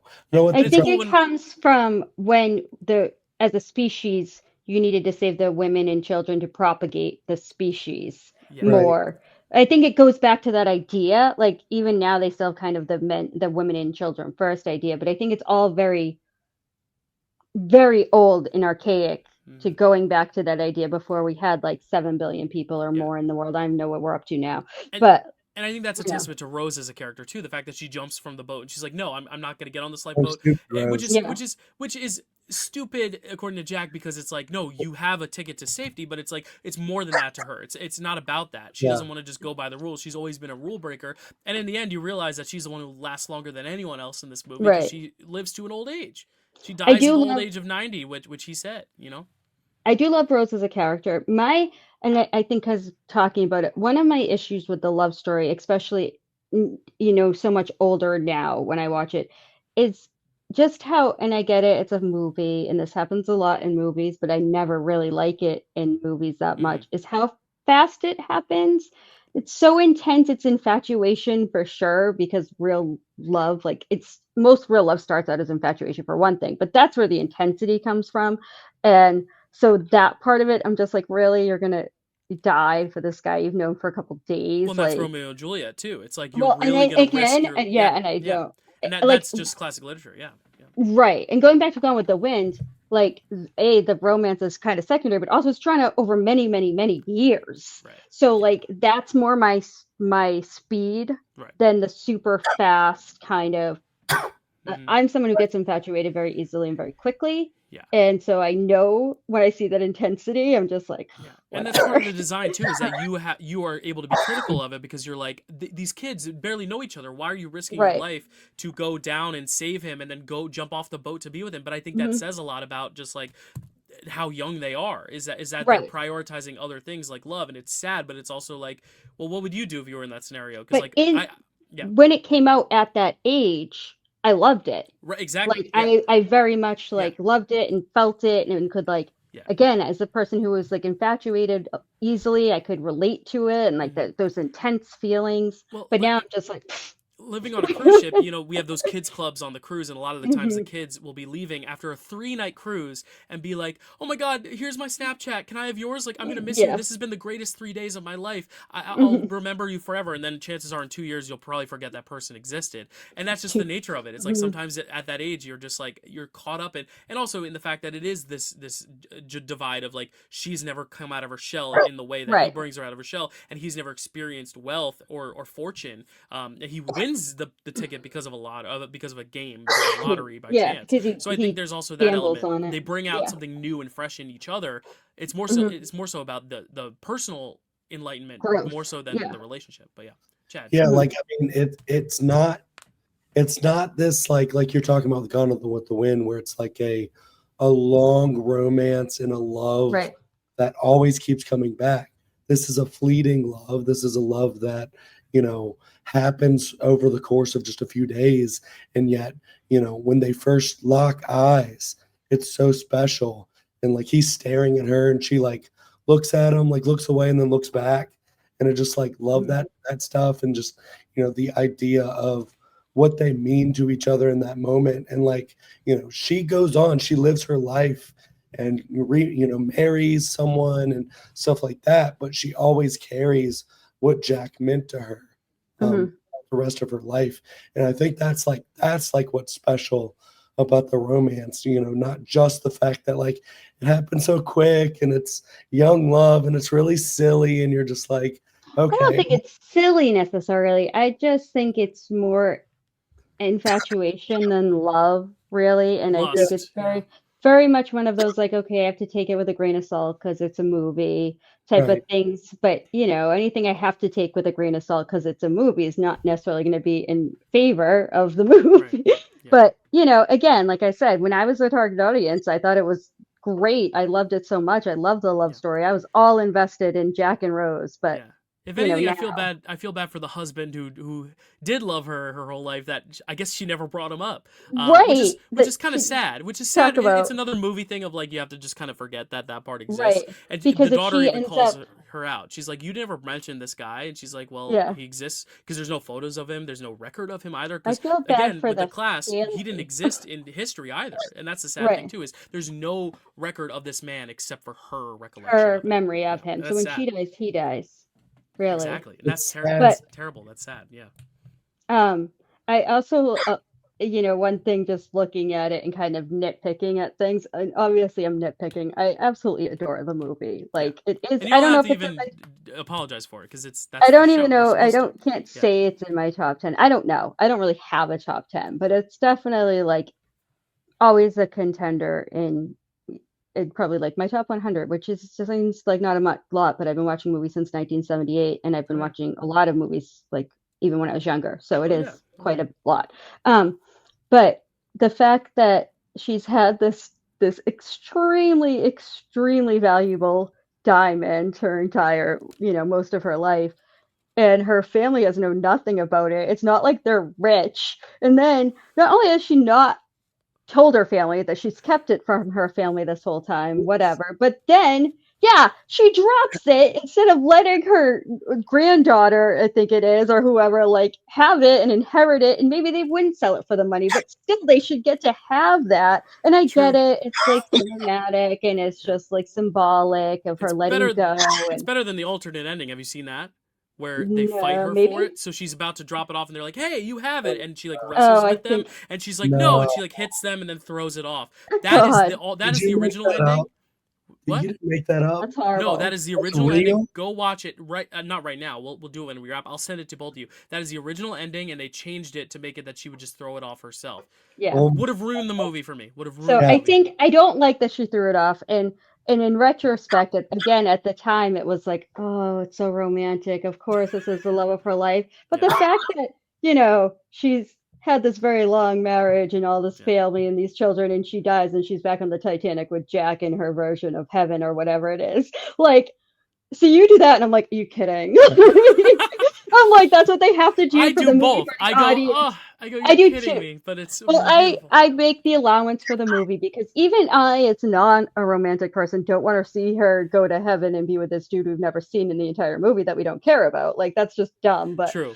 That would be the know, worst thing if at the end, very Right. end, she goes to heaven and it's both Leo and the guy she married, and it's like, oh, but okay. you know, it's just like this was like what the most important time of her life and was these few days on the Titanic, despite everything that came after with, you know, having kids and like grandkids. And so, but again, that's like the older version of me that is a little bit maybe too realistic in certain ways and just I dismiss it for the movie. I know it's what the audience, you know, maybe in my version, I just wouldn't show where she goes when she dies. But if they're gonna, then yes, it's the appropriate end. Funny thing is, I had the exact same thought this watch, where I was like, she does the oops and she kind of chuckles, you know, about Mhm. like throwing the heart of the ocean over. But then I was like, wait, wouldn't that make her family rich? Like I kind of Yeah, had an idea it's very selfish. It's a very selfish thing. But that's the thing. She's like, in defense of it, it's like, no, this is her finally getting to like talk about him, It, and it brought it back, and he's like, and you know what, let's like go. It's leaving him in the sea, because yeah, I think she knows she's on her way out, so she's probably right. like, you know what, Absolutely. let someone else have this story. Like this is it. It's almost like closing a chapter in a way. It's I like symbolic. to think of it when I first watched the movie. What I always thought was she put it down there for them to find. Like that's how I interpreted it when to I Go have first fun. watched the movie. Was like they were searching for it, and so she put it down there for them to find. Oh, that's actually kind of But sweet. but That's kind like of that's not nice. really how I interpret it. No, like And then giving it's them a because like she found herself again through telling the right, story. Now, right. okay, now go have your Here's own what you were adventure. hunting for. Oh, that's Here it sweet. is. Like and Oh, I she like drops that. it. I don't know what was up with 18-year-old Stacy, but that's how she thought. I like it. I like it. Oh, But yeah, now I think it was just symbolic of her letting go and, you know, all that stuff. But yeah. but yeah, whatever. like just Anyway. think about some of these shots, like the shot Hmm. of decayed uh, Titanic coming into the fully created Titanic, going back in time in Oh history, yeah, the and editing. Hmm. like Oh, it's so good. sending us back in time to the world of Titanic. Hmm. And you have, like you talked about, like the end of the movie, where it's like her going into her heaven, but like just the shot of like the guy opening the door for The her, door. Yeah. going up the stairs to the handsome Leo holding out his Hmm. hand for her, and meet me on the balcony or whatever he says, or meet me on the stairs, and I don't know. It's just like this movie's just kind of like you said, like there's a lot of stuff you can nitpick, but I think it's just also perfect in a way. And it's like one of those movies that you go, will I ever see a movie like this again? I don't know. It's Hmm. just so it's one of those movies that you just can't recreate it. Like it's Yeah. just perfect. And it's like Hmm. a time capsule kind of thing. A lot of these movies that we talked about the slate are, but like this movie is just like the movie like of its time of Hmm. I don't know, man. It's just phenomenal. Yeah, I feel like we have so much more to say, but not any time, and it's Right. just like there's so much that'll probably come with our performance discussions. Like Yeah. it's just so good. It's just so good, Hmm. and yeah, like yeah, even thinking about the script, like I mean, just to like have the decision to like have the different narrative bookends and have the Hmm. Gloria Stewart telling the story as a narration to ease us into it. Hmm. Like it could have just been presented starting with him getting the ticket to go on the ship and Yeah. ending with him drowning, and then we flash forward. You know, you could have told it simply like that, but I think that's a testament to the screenplay and the editing of having that narrative kind of I do talking like voice throughout. that choice. Yeah, it's a I do really like good that choice good quite a choice. bit. And you have Bill Paxton coming off of being in Twister and like just Hmm. being that guy with the voice who can like just like narrate things. Hmm. And you're just like, It's a just great framing starting the device. film Yeah. with Bill Paxton kind of telling you the history of Titanic. It's Yeah. perfect. If Oh, this were not a James Cameron film, if this were a Quentin Tarantino film, he would have put his fucking self in there doing it, and it would have been way Hmm. worse. yeah. Or James he would Cameron. have cast himself as like Billy Zane, you know. Yeah. Speaking I of put the Billy coat on her, you know, like Speaking of Billy Zane, though, I love how they kind of flirt at the end with him. Like, is there more to this guy, or is he Yeah. just that fucking asshole? He's And just that He's just asshole. that asshole. he sees the kid, and he like goes, "Oh, I can't deal with the kid right now. I got to save Hmm. myself." And then he goes back for the kid, and you're like, he's a good person. And it's like, no, he's just using the kid. Yeah. Like, oh my God. I have a child. I have a child. Piece of shit, dude. Holy shit. Yeah, and that's the thing. You have someone who's so despicable. If there's no redeeming qualities, make him as hammy, old, classic villain. He is a classic golden age villain. Because That's what I mean. also, Like it's a period piece. You want characters. You want characters who talk a little bit broader, like Orson Welles, and he has that timbre. I think it's just such a perfect performance for what that role requires, and it's hammy, and a lot of people say it's the worst part of the film. I think it is a deliberate. The thing is, it's not a bad performance, but it's a deliberately broad and hammy performance, and I think that gets misconstrued with badness. I think, and that's why I hate when people dig at it, because it's such a good performance. But the one thing I forgot to mention, and I was going to segue from this, I was talking about earlier with Full Monty though, Chad, is the whole nudity aspect, because this is also, I think, one of the first movies where people see nudity, full frontal nudity. They covered my eyes. Not full frontal. Well, okay, so I was going to ask why it's not good. Like, you're glad it didn't happen in Full Monty, but then it happens here.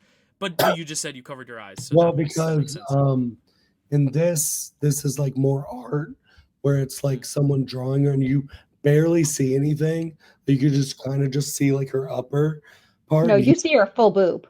Like you see nipple.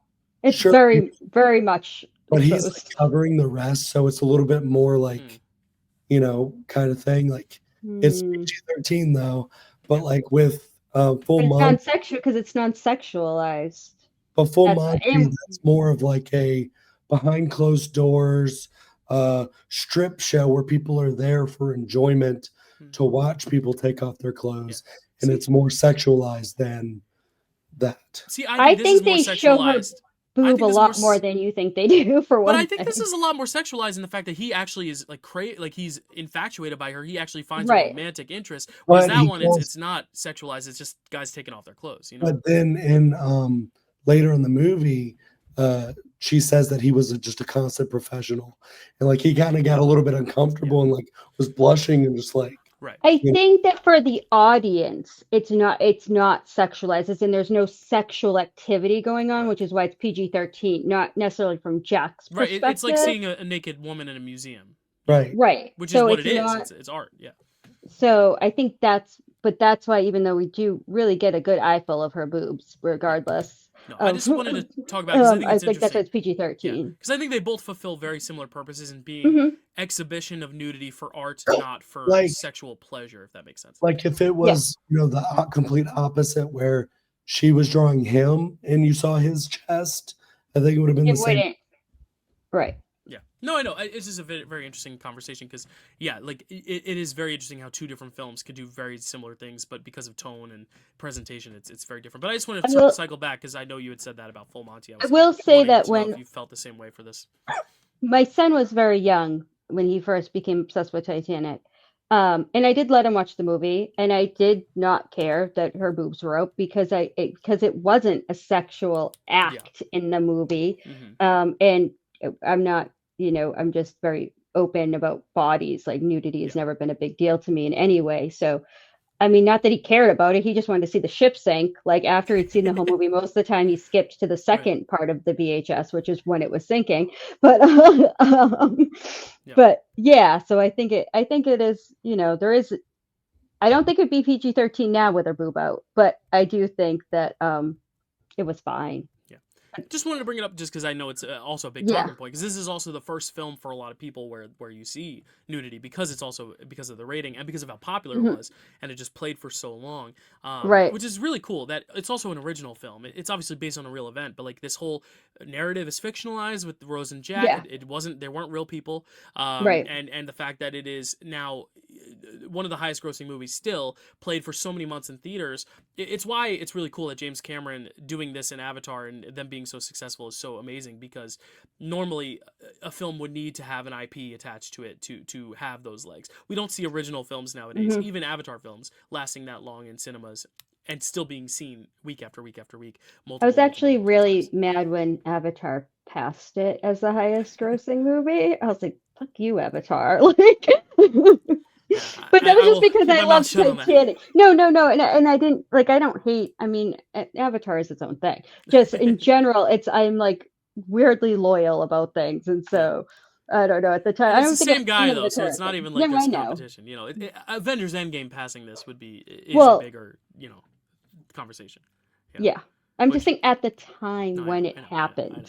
know. I know. Do we have anything else to say about Titanic? I mean, there's still so much else to say that hasn't been said. No, I I feel think like we this need could to, be a commentary track in its own, but right? um, It definitely could be, but I think, maybe yeah, someday the it's three of us will get on and do a commentary of it. gone 3 hours, so I think we need to say our bests of whatever. Move on with life for the Yeah. audience's sake. Yeah. Chad, anything else on Titanic?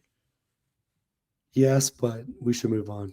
Okay, well, we could talk about it also with superlatives if we have anything else to say. Not a lot of performance. People don't think of the performances first and foremost, but we have a lot of options. We have 6 performances to nominate, so maybe some of them will get in. But Titanic nominated for 14 Oscars, wins 11 Oscars, which is amazing. I believe it still holds the record. Did Lord It's of the Rings tied get? with Gone with the Wind and Return of the King are Yeah, tied and with Ben 11. Hur, I think too. Yeah, Titanic wins I don't 11. care about Ben-Hur. It's not in my top like these other ones.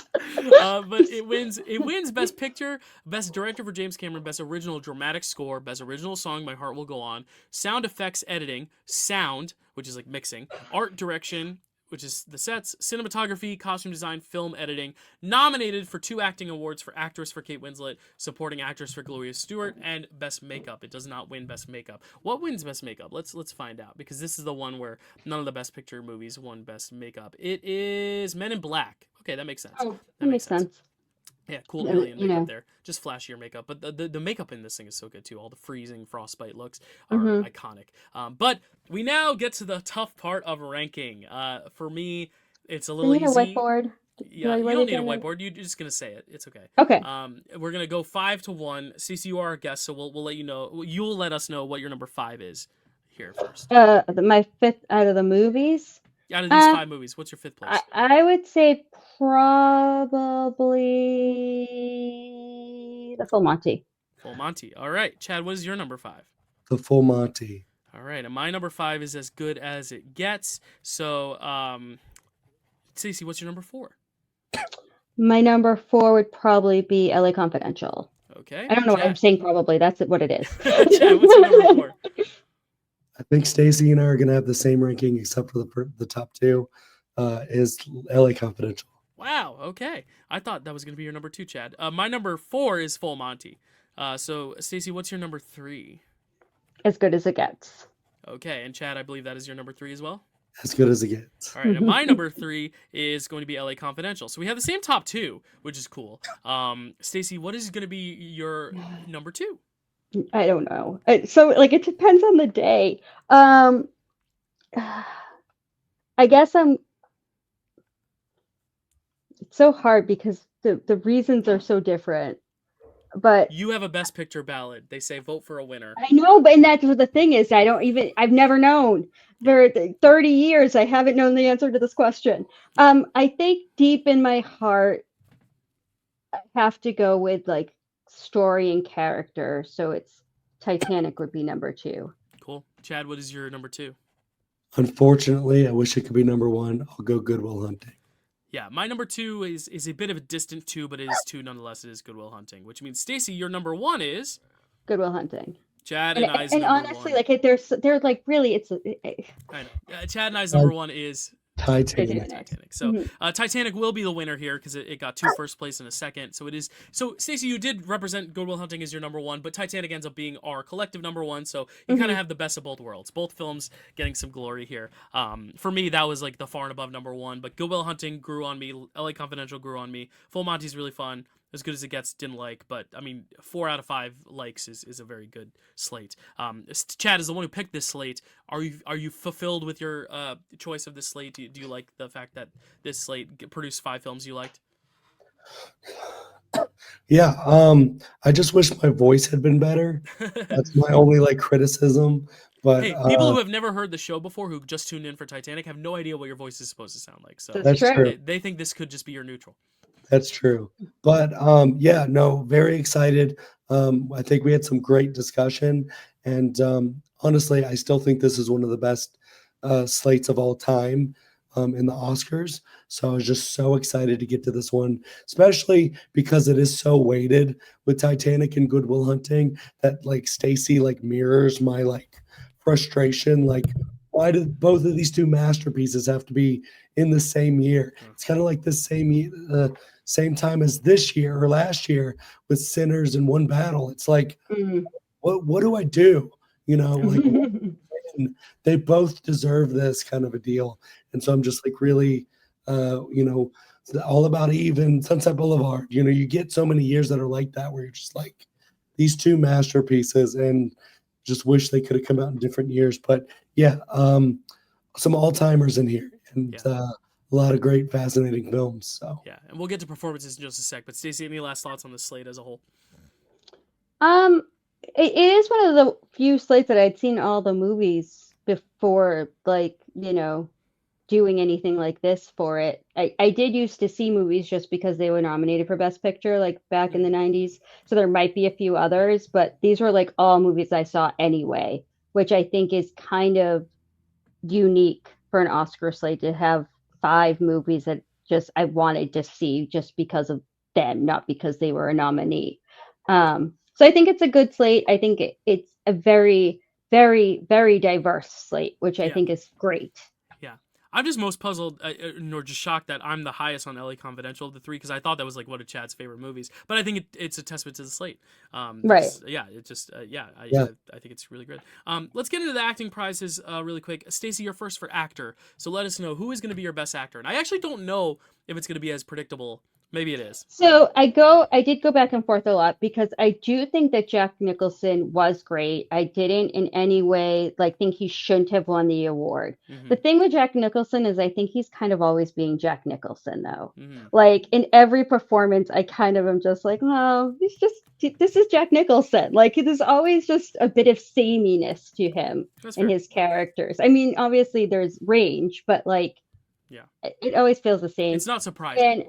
Right. And I did also go back and forth within Good Will Hunting between Robin and Matt. I do think Robin very, very much deserved the award for best supporting. In the end, I did go with Matt. I mean, there is a reason he's my favorite. And a lot of it is stuff he showcases in this movie. Like I said, being able to play the kid who grew up in the foster system with abuse and a troubled youth and the life he's currently living versus the genius. I think he just showcased so much in this movie. Also, I think the one thing that kind of put him over the edge for Robin Williams in my picking him is how much of this movie he's in.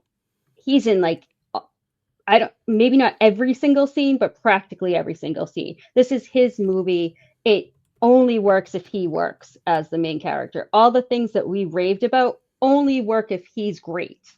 And so for that reason, he's my best actor pick. But it was not as cut and dry as people would think. It really wasn't. Right. When I thought it was going to be cut and dry, I was like, well, Stacey's going to get Damon. But then I was like, you were like, not so fast. I don't know. Well, and I'm hypercritical of people that I like more because I feel like I have to go against the bias. Yeah. So they get actually held to a higher standard. But when I didn't know exactly where you're going to go, and I was like, maybe she goes actress first, or maybe she does actor but picks someone else. When I was going through them, that was going to be my number one too. I was like watching through Good Will Hunting, and I was like, Matt Damon is fucking perfect in this movie. Mm-hmm. I feel like I don't know Chad at all. Right? Well, Chad's never said he can't act at all, just that he doesn't have range. So he's good here. No, but here's the thing. He blows my mind in this movie with just how layered his performance is. It's so interesting though, because I was like, I was sure I knew what Chad's number one performance was, and I was sure LA Confidential was going to be his number 2. So I'm way off on reading Chad today. But I went through the history because there is one that I'm toying between 2. It's like 1A, 1B. Matt Damon would have probably been my number 3 or 4, but I do think there's 2 performances that I'm toying between, and I think Chad will just pick the other one. Maybe not, but I have to go with my heart here, only because he's been awarded twice on our show, but Chad's picked him twice for Django and for Revenant. I want one on my board for Leo, and I do think Titanic. It's my number 4 Leo performance. My top 3 are always going to be Catch Me If You Can, Wolf of Wall Street, and then Once Upon a Time in Hollywood. But I do think there is something to be said about this being such a young performance and him kind of giving an iconic performance. And I do think, he's a little heartthrob, and that's why he was cast as this role, but he really does deliver. And in those moments of distress, I am 100% believing him every step of the way. Mhm. Is he a Jack Nicholson? Is he is he one of the all-time titans at the time? No, but I think there's something to be said about a role that really kind of shows all the potential of where he would go and what he would be. And honestly, we didn't really see him get cast as a lot of heartthrobs after this. I mean, a lot of the times he would be No, he didn't charming. want you. He went to the beach Yeah. after this to go Yeah. against it because Right. so I highly recommend you watch, if you haven't seen them, The Basketball Diaries and Marvin's Room, which were two pre-Titanic, dramatic, more showy in the terms of like showing what he could do, not showy as in like big roles of his that were just fantastic. But yeah, he did Romeo and Juliet and then this, and was Right. like on the cover of every teen magazine, which I got in the mail at the time. And then went to the beach, which I also really like. I actually have seen almost all, not all, but almost all of Leo movies. I was a very big Leo fan. Well, at one point. and that's the thing is, like, I actually kind of like him in this era. I think he fits. I think of all the heartthrobs, like, he is the best at doing that of that era, I think. And yes, he took such cool pivots, but we wouldn't get like a charming Leo like this. Even the charming roles like Catch Me If You Can had a darker side. Right. Wolf of Wall Street, Great Gatsby, they all had darker edges to him. So I really like him in this mode, and I think this is the only time to award him in that mode. But I really think he's great in it. I think he is, for me, I think performance standout too. I think he's my favorite performance in terms of like, not favorite because I'm enjoying it because of Billy Zane, but like actual favorite performance. I think it's Leo. I do think he did the best job anybody could have done in that role. Right. I agree. Yeah. So I'm a big fan of Leo's performance here. It's not just because I have a sentimental tie to the movie, but I genuinely think it's the best performance in that movie and of the slate, in my opinion. But Chad, you have the tough task now. Well, I was going to say, like, one of my favorite, like, behind the scenes is James Cameron talking about hiring Leo and how Leo was kind of a diva and was like, I'm not going to read. I'm just going to come in because I'm Leonardo DiCaprio. Really? That's kind of surprising to me at that time. Right now I'm not going to read. And then James Cameron's like, bye. I'm not spending so much of my life making this movie, and I make the poor decision of casting you if you're not right for the role. And then he comes in and like turns into Jack. Like, he's Leo, turns into Jack immediately.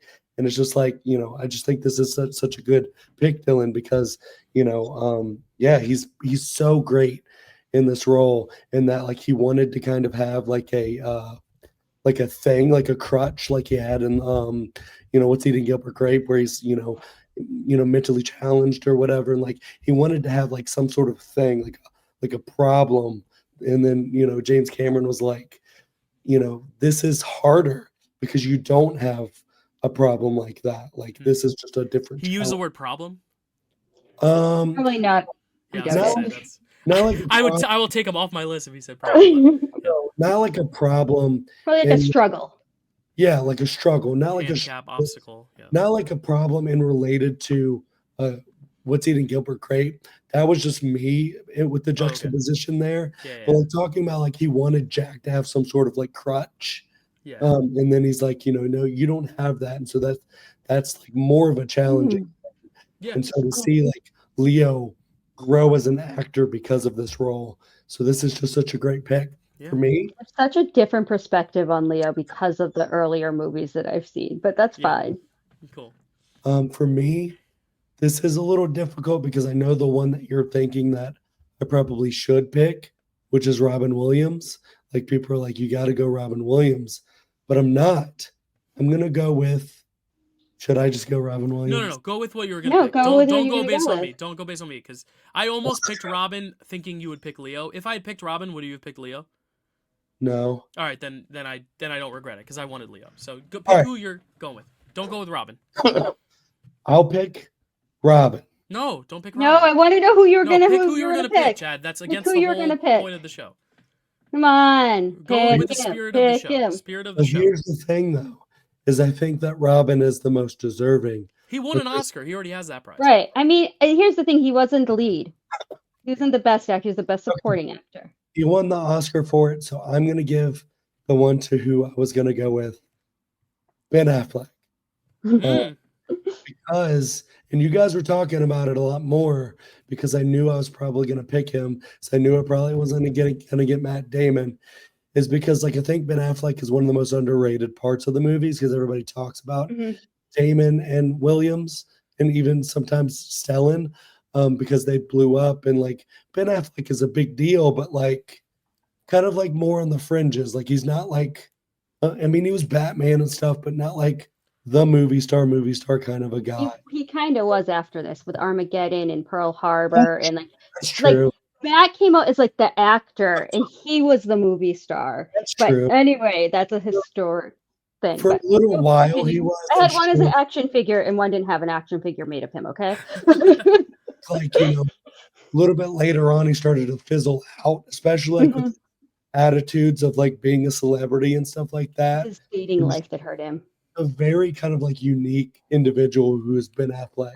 But yeah, in this movie, I've always loved his character where he is the guy that's not special.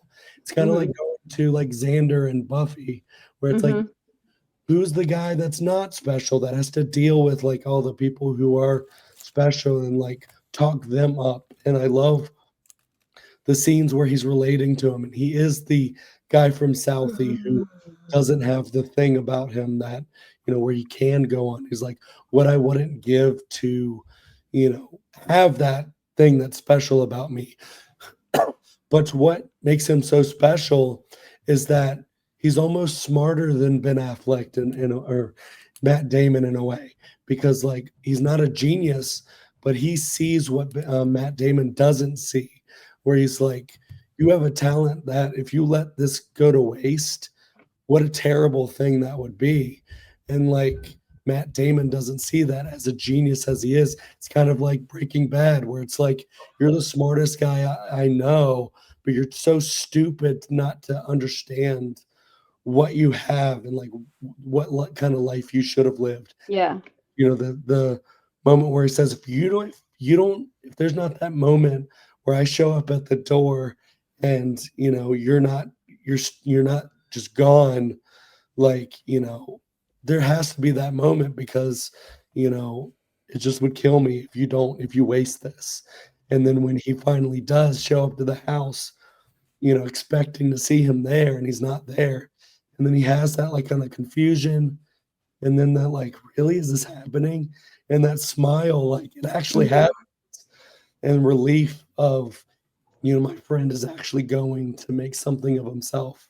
It's just like I love that so much, and that's just kind of like one of the more underrated moments. And you guys brought that up and hit that, and I'm so glad that you brought it up because I was like, that's what I'm gonna hit on when I bring him up later on because I love it. Great. Also, the comedic scene when he goes to the Yes. interview Yes. for Matt is just so good. Like I that's almost such brought a that up funny too. part. Yeah, Like it's such bring a it good up. funny Yeah. part. Where Wow. like he's pretending to be Will Hunting. He has no idea what half the words he's saying means. Like it's so obvious he doesn't know what the heck he's saying. That he asks for money. He takes her $80 or whatever. Like it's so good. He pockets it. He's like, retainer. Yeah. And what I'll say about Ben that I won't say about Matt. Matt, there's an argument that he has had better performances. I don't think Ben has been better than this, performance-wise, in my opinion. Maybe Argo, maybe, but I don't even know. I really don't know. Maybe I'll think of something, but I really think he's so good. Like, Girl. I think Gone he's Girl, really yeah. good in the last right. duel too. Like Oh, I know he the is last really duel good in isn't, that. and he's really good, especially as like almost the comedic part of Air. Yeah. Oh, yeah.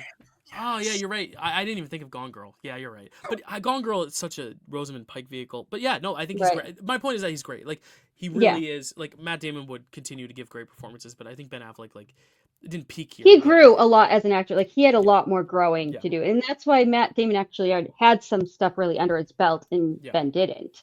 Yeah. So Well, maybe the Duncan commercials is my number one. my big God, Ben that was Affleck performance. amazing. But Chad, you get to pick our best actress first. So you get the first pick of best actress. Who are you gonna pick here? I think both of them had to be picked. I was gonna go with someone else, and then I rewatched this movie and was like, no, I'm just gonna go with this one because this is the one. Kate Winslet is who I'm picking, just because like she was a literal like no name when she came out, and like there's so many people. Well, I she got thought, nominated for Sense and Sensibility a few years ago. Remember? Yeah. And okay, Heavenly So Creatures was yeah, before. I knew her from Heavenly but Creatures. yeah, But again, like yes, kind she of was this is a not big part blow. of like people walking down the street. Most of them didn't know who she was. fair. So in that way, you're correct. All right, so not a literal no name. My bad, I forgot about those other movies. But She also might have been cast in Titanic first, and because it took a while to make it, I there's a always good say, chance does my Sense and mom Sensibility, know who because she Sense and is? Sensibility came out in 1995, and Heavenly Creatures was what 94. So there's a I don't know. chance she was like They were cast so already. young. Yeah, I Yeah. don't yeah, That's my goalpost is does my mom recognize this person's name? That's how because famous they are. they started making it, I think, in '94. yeah, This was her breakout role for sure. yeah, yeah. But yeah, I just love kind of the story about like all the actresses who came in and like she was the one, and the test screenings are just like phenomenal. It's like almost like thinking about like uh Henry whatever from Cavill? ET. No, Oh, Henry from Thomas. Henry Thomas Thomas. is like brilliant, test screen or whatever in audition. But yeah, like she kind of hits and like that's Kate, that's not Kate, that's Rose, and I just love her in this movie. She's just got that like kind of tragic vibe to her, where she's like she's rich but not because they're about to lose everything, but she's drowning because she's like she has to marry this guy, but he's the worst piece of shit ever. And like, she kind of feels like she's a different person than, they're making her out to be. And, so I just love her arc of finding herself over these, few days, and her struggle, and, all the action stuff she does with, swinging the axe and leaving the lifeboat and just all this stuff. And I just think like she really, this movie is kind of her movie in a lot of ways. And, she's just, I don't know, just like one of the great performances. And, even though I do think the person that won the award is definitely worthy because I almost picked her, but I'm also like, how did Kate not win? She's the best. It's also because Titanic won so much. It's like you would have just Yeah. thought she would have come for the ride, Yeah. But sometimes that doesn't happen. But I'm actually going to go with something. I had two names written down. It was Kate Winslet and it was this name, and hear me out. I picked Gloria Stewart, and the thing is, Oh, that's not what I was expecting the other name to be. in my I told Carrie you were going to. I Yeah. like, as Dylan loves older ladies. Well, okay. No, but the thing is, what I love so much about this performance is, and I talked about it a little bit when I talked about the history, that this is the first time two actors were nominated for the same role. She has to play a role that I don't know how much she got to see of Kate Winslet's performance, but she and Kate Winslet are never on screen at the same time. So she has to create a character that is in line with Kate's interpretation of the character, and they have to make sense to be the same person. There's never one time where I'm like, that does not line up. And I think that's really impressive on James Cameron as a director and writer to get a cohesion, but I really believe that this is the older version of this character. She doesn't really look like her, but again, she's 100. Like, there's no way she's gonna look like her. But I just think it's so cool, not just in the moments where she's reflecting, because you need to be able to feel like this lady has a tortured past. There's this is a lady who's not doing all the acting in the middle portion of the film. All she's doing is telling the story, but she, as an actress, had to create that story for herself to where she could actually feel like she was pulling from something, even though she didn't. Kate Winslet did all the work. She now has to pretend like she was in Kate Winslet's shoes when she wasn't. Right. And also another element of it is she has to also have the same spunk that Rose has. And I love the moments where she's like, where she has like these little moments. I love that about her performance because it really just shows that she has such a good grasp on who this character is.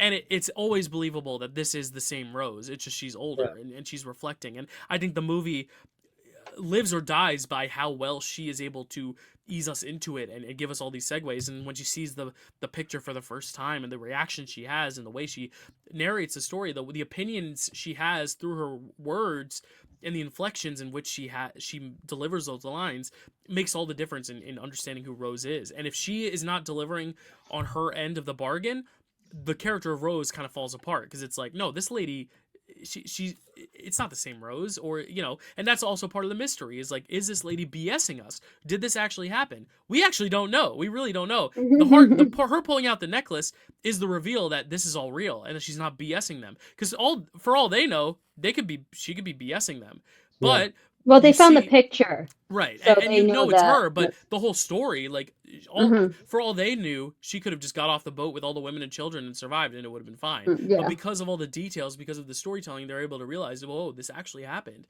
This is an actual real life story. So I think she sells a lot of that, and I think a lot of the illusion of Rose and her mythology and mystical nature is because of Gloria Stewart's performance. So I wanted to give her some love. Another one where I'm like, she couldn't have just come along for the ride, especially seeing who did win. I'm like, I think she would have been a more deserving winner, in my opinion. But It's a great point, and yeah. also a testament to the makeup to make her look ancient. Yeah, because she wasn't that old. She was in her 60s, I think, and they made her look 80 or 90. But she died, I believe, 10 years later in like 2007. So rest in peace, Gloria Stewart. A great performance in a film full of really memorable, larger than life performances. I think she's the realest of them all, even more so than Kate and Leo, who have to be still a little bit more schmaltzy because of what the film requires. I think Gloria keeps it as authentic as you can, and really also creates that separation of time, also making us feel like we are truly going back in time, because Kate and Leo's performances are bigger and broader. Billy Zane's is larger than life, but hers is so nuanced and subtle that I really like that. But yeah, Who won Best Supporting Actor? it was Kim 'Cause I know Basinger that- for Oh, she did? for Okay. Because Confidential, the which first I one think you is great, said but over who won, I thought you meant who actually won Best Actress, and I was like, no, well, I don't- it's but then different. I realized you meant in her category, Yeah, and in so her I category. Yeah. So, but Stacey, who's going to be your winner here? So you guys kind of like, I really expected it to be Kate and Helen Hunt, and I was really gonna pick Jill the dog like 100%. I was completely on board with that, but you didn't go that way, so now I'm torn. So, God, kind of still want to pick the dog. Like, You I love can, the if you really dog want. so much. That little face, it does so much. Like, the fact that we get to watch the dog's reaction to things, to me, is just crazy good. Like, that the dog is reacting enough that we get to focus on that while other things happen. I mean, Helen Hunt is great in the movie. Like, I mean, she definitely, out of the slate, I thought should have won at the time, and definitely who I would have said had I not thought you guys were going to take those If you want two. to pick the one you think is the best, and then we can give like a little honorable mention, Okay, like, shout so out to Jill. Since nobody took Helen Hunt, I'll go with Helen Hunt. Okay. But yeah, I totally had completely prepared myself for those both to be gone. And I didn't know what I was going to do. I was like, I guess I'll pick in the moment. But then I found out the dog was a girl, which I didn't know. So then I was like, no, I got it. That's it. As a pro animal podcast, I support that. I would endorse that 100%. Hey, it's a performance. Yeah. Oh yeah. But Helen Hunt, any thoughts on her? Yeah, Helen Hunt. I mean, I think we covered a lot of it. She's definitely like a lot of why the movie works, because if we didn't have her kind of perspective and her challenging Jack Nicholson in a way that's very, very believable, it definitely wouldn't have worked. And I do think, like, at the time, she was more known for being more comedic, and while this is a comedy, she's not a funny character in this movie for the most part, so yeah, I think like a lot of it was covered, and honestly, I was so sure she's gonna be taken. I didn't really give it much thought, like, honestly, about her performance. So I don't have a ton to say like I do about Jill the dog. But I was really torn. I was definitely gonna pick Helen, and then like I watched Titanic again, but Helen, like, so I'm not mad that she won after rewatching that movie, because I'm just like, her like desperation of like, having to deal with the sick son, but then also like the way she challenges. And she's so kind, and that bleeds through, even though she's not always super nice to him. She's not always like, hey, I'm just going to forgive everything because you're old and mentally ill. Like, she gets mad. She says mean things sometimes, like, but you can still see like she's so kind and well-meaning. She's like a whole like strong female character. Like, she definitely like, Does she pass the Bechdel test? I was just kind of wondering, but does she talk to Yeah, other? well, she has a lot of scenes with her mom talking about her kid. That's right. Yeah. That mother character is amazing too. But So she does, unless you consider the kid not passing because he's a boy. I don't know, but whatever. but also just the fact that like when she doesn't like think that much about herself, and then she has that moment where he's drawing her, Mhm. like very Titanic. She's getting drawn. No boob though, just from behind. No boobs, All just back. but then she kind of like pulls it up, like, what are you doing? And then she's like, all right, you can draw me. Just like I love that. So Yeah.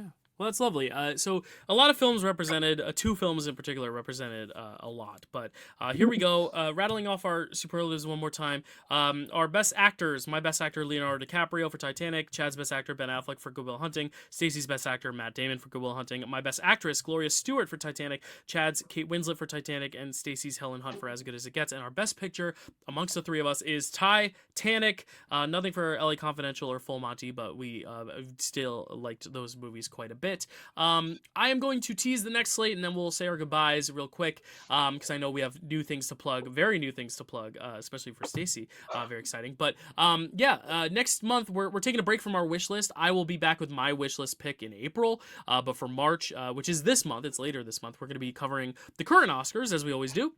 It's going to be a much longer episode than this, so buckle in. But we are going to be covering the 10 nominees for Best Picture, which are Begonia, F1, Frankenstein, Hamnet, Marty Supreme, One Battle After Another, The Secret Agent, Sentimental Value, Sinners, and Train Dreams. So there you go, a big slate, one that Chad and I will have lots of thoughts about, which we're very excited for. But Chad, any last words from you before we hand it over to our guests for our final words?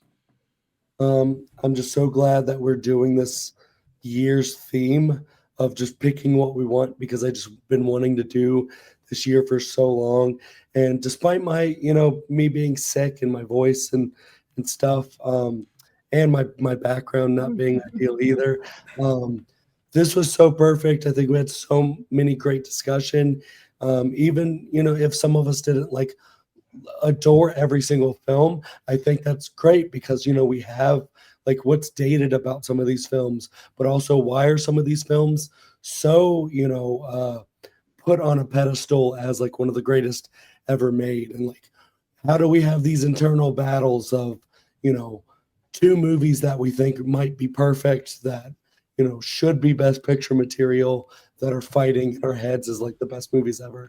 And having Stacy as a guest is so perfect, because she brings a lot of these like background, knowledge and stuff like that of the movies, but also like the time when she went to see these movies in the theater, like what was going on around the time, and how she connects with her son about that and stuff. And there's just so much to talk about. And I love that we were able to go on a little bit longer to, see all that through. So, thank you for being here, Stacy. And, I'm just so glad we got to do this. So, yeah.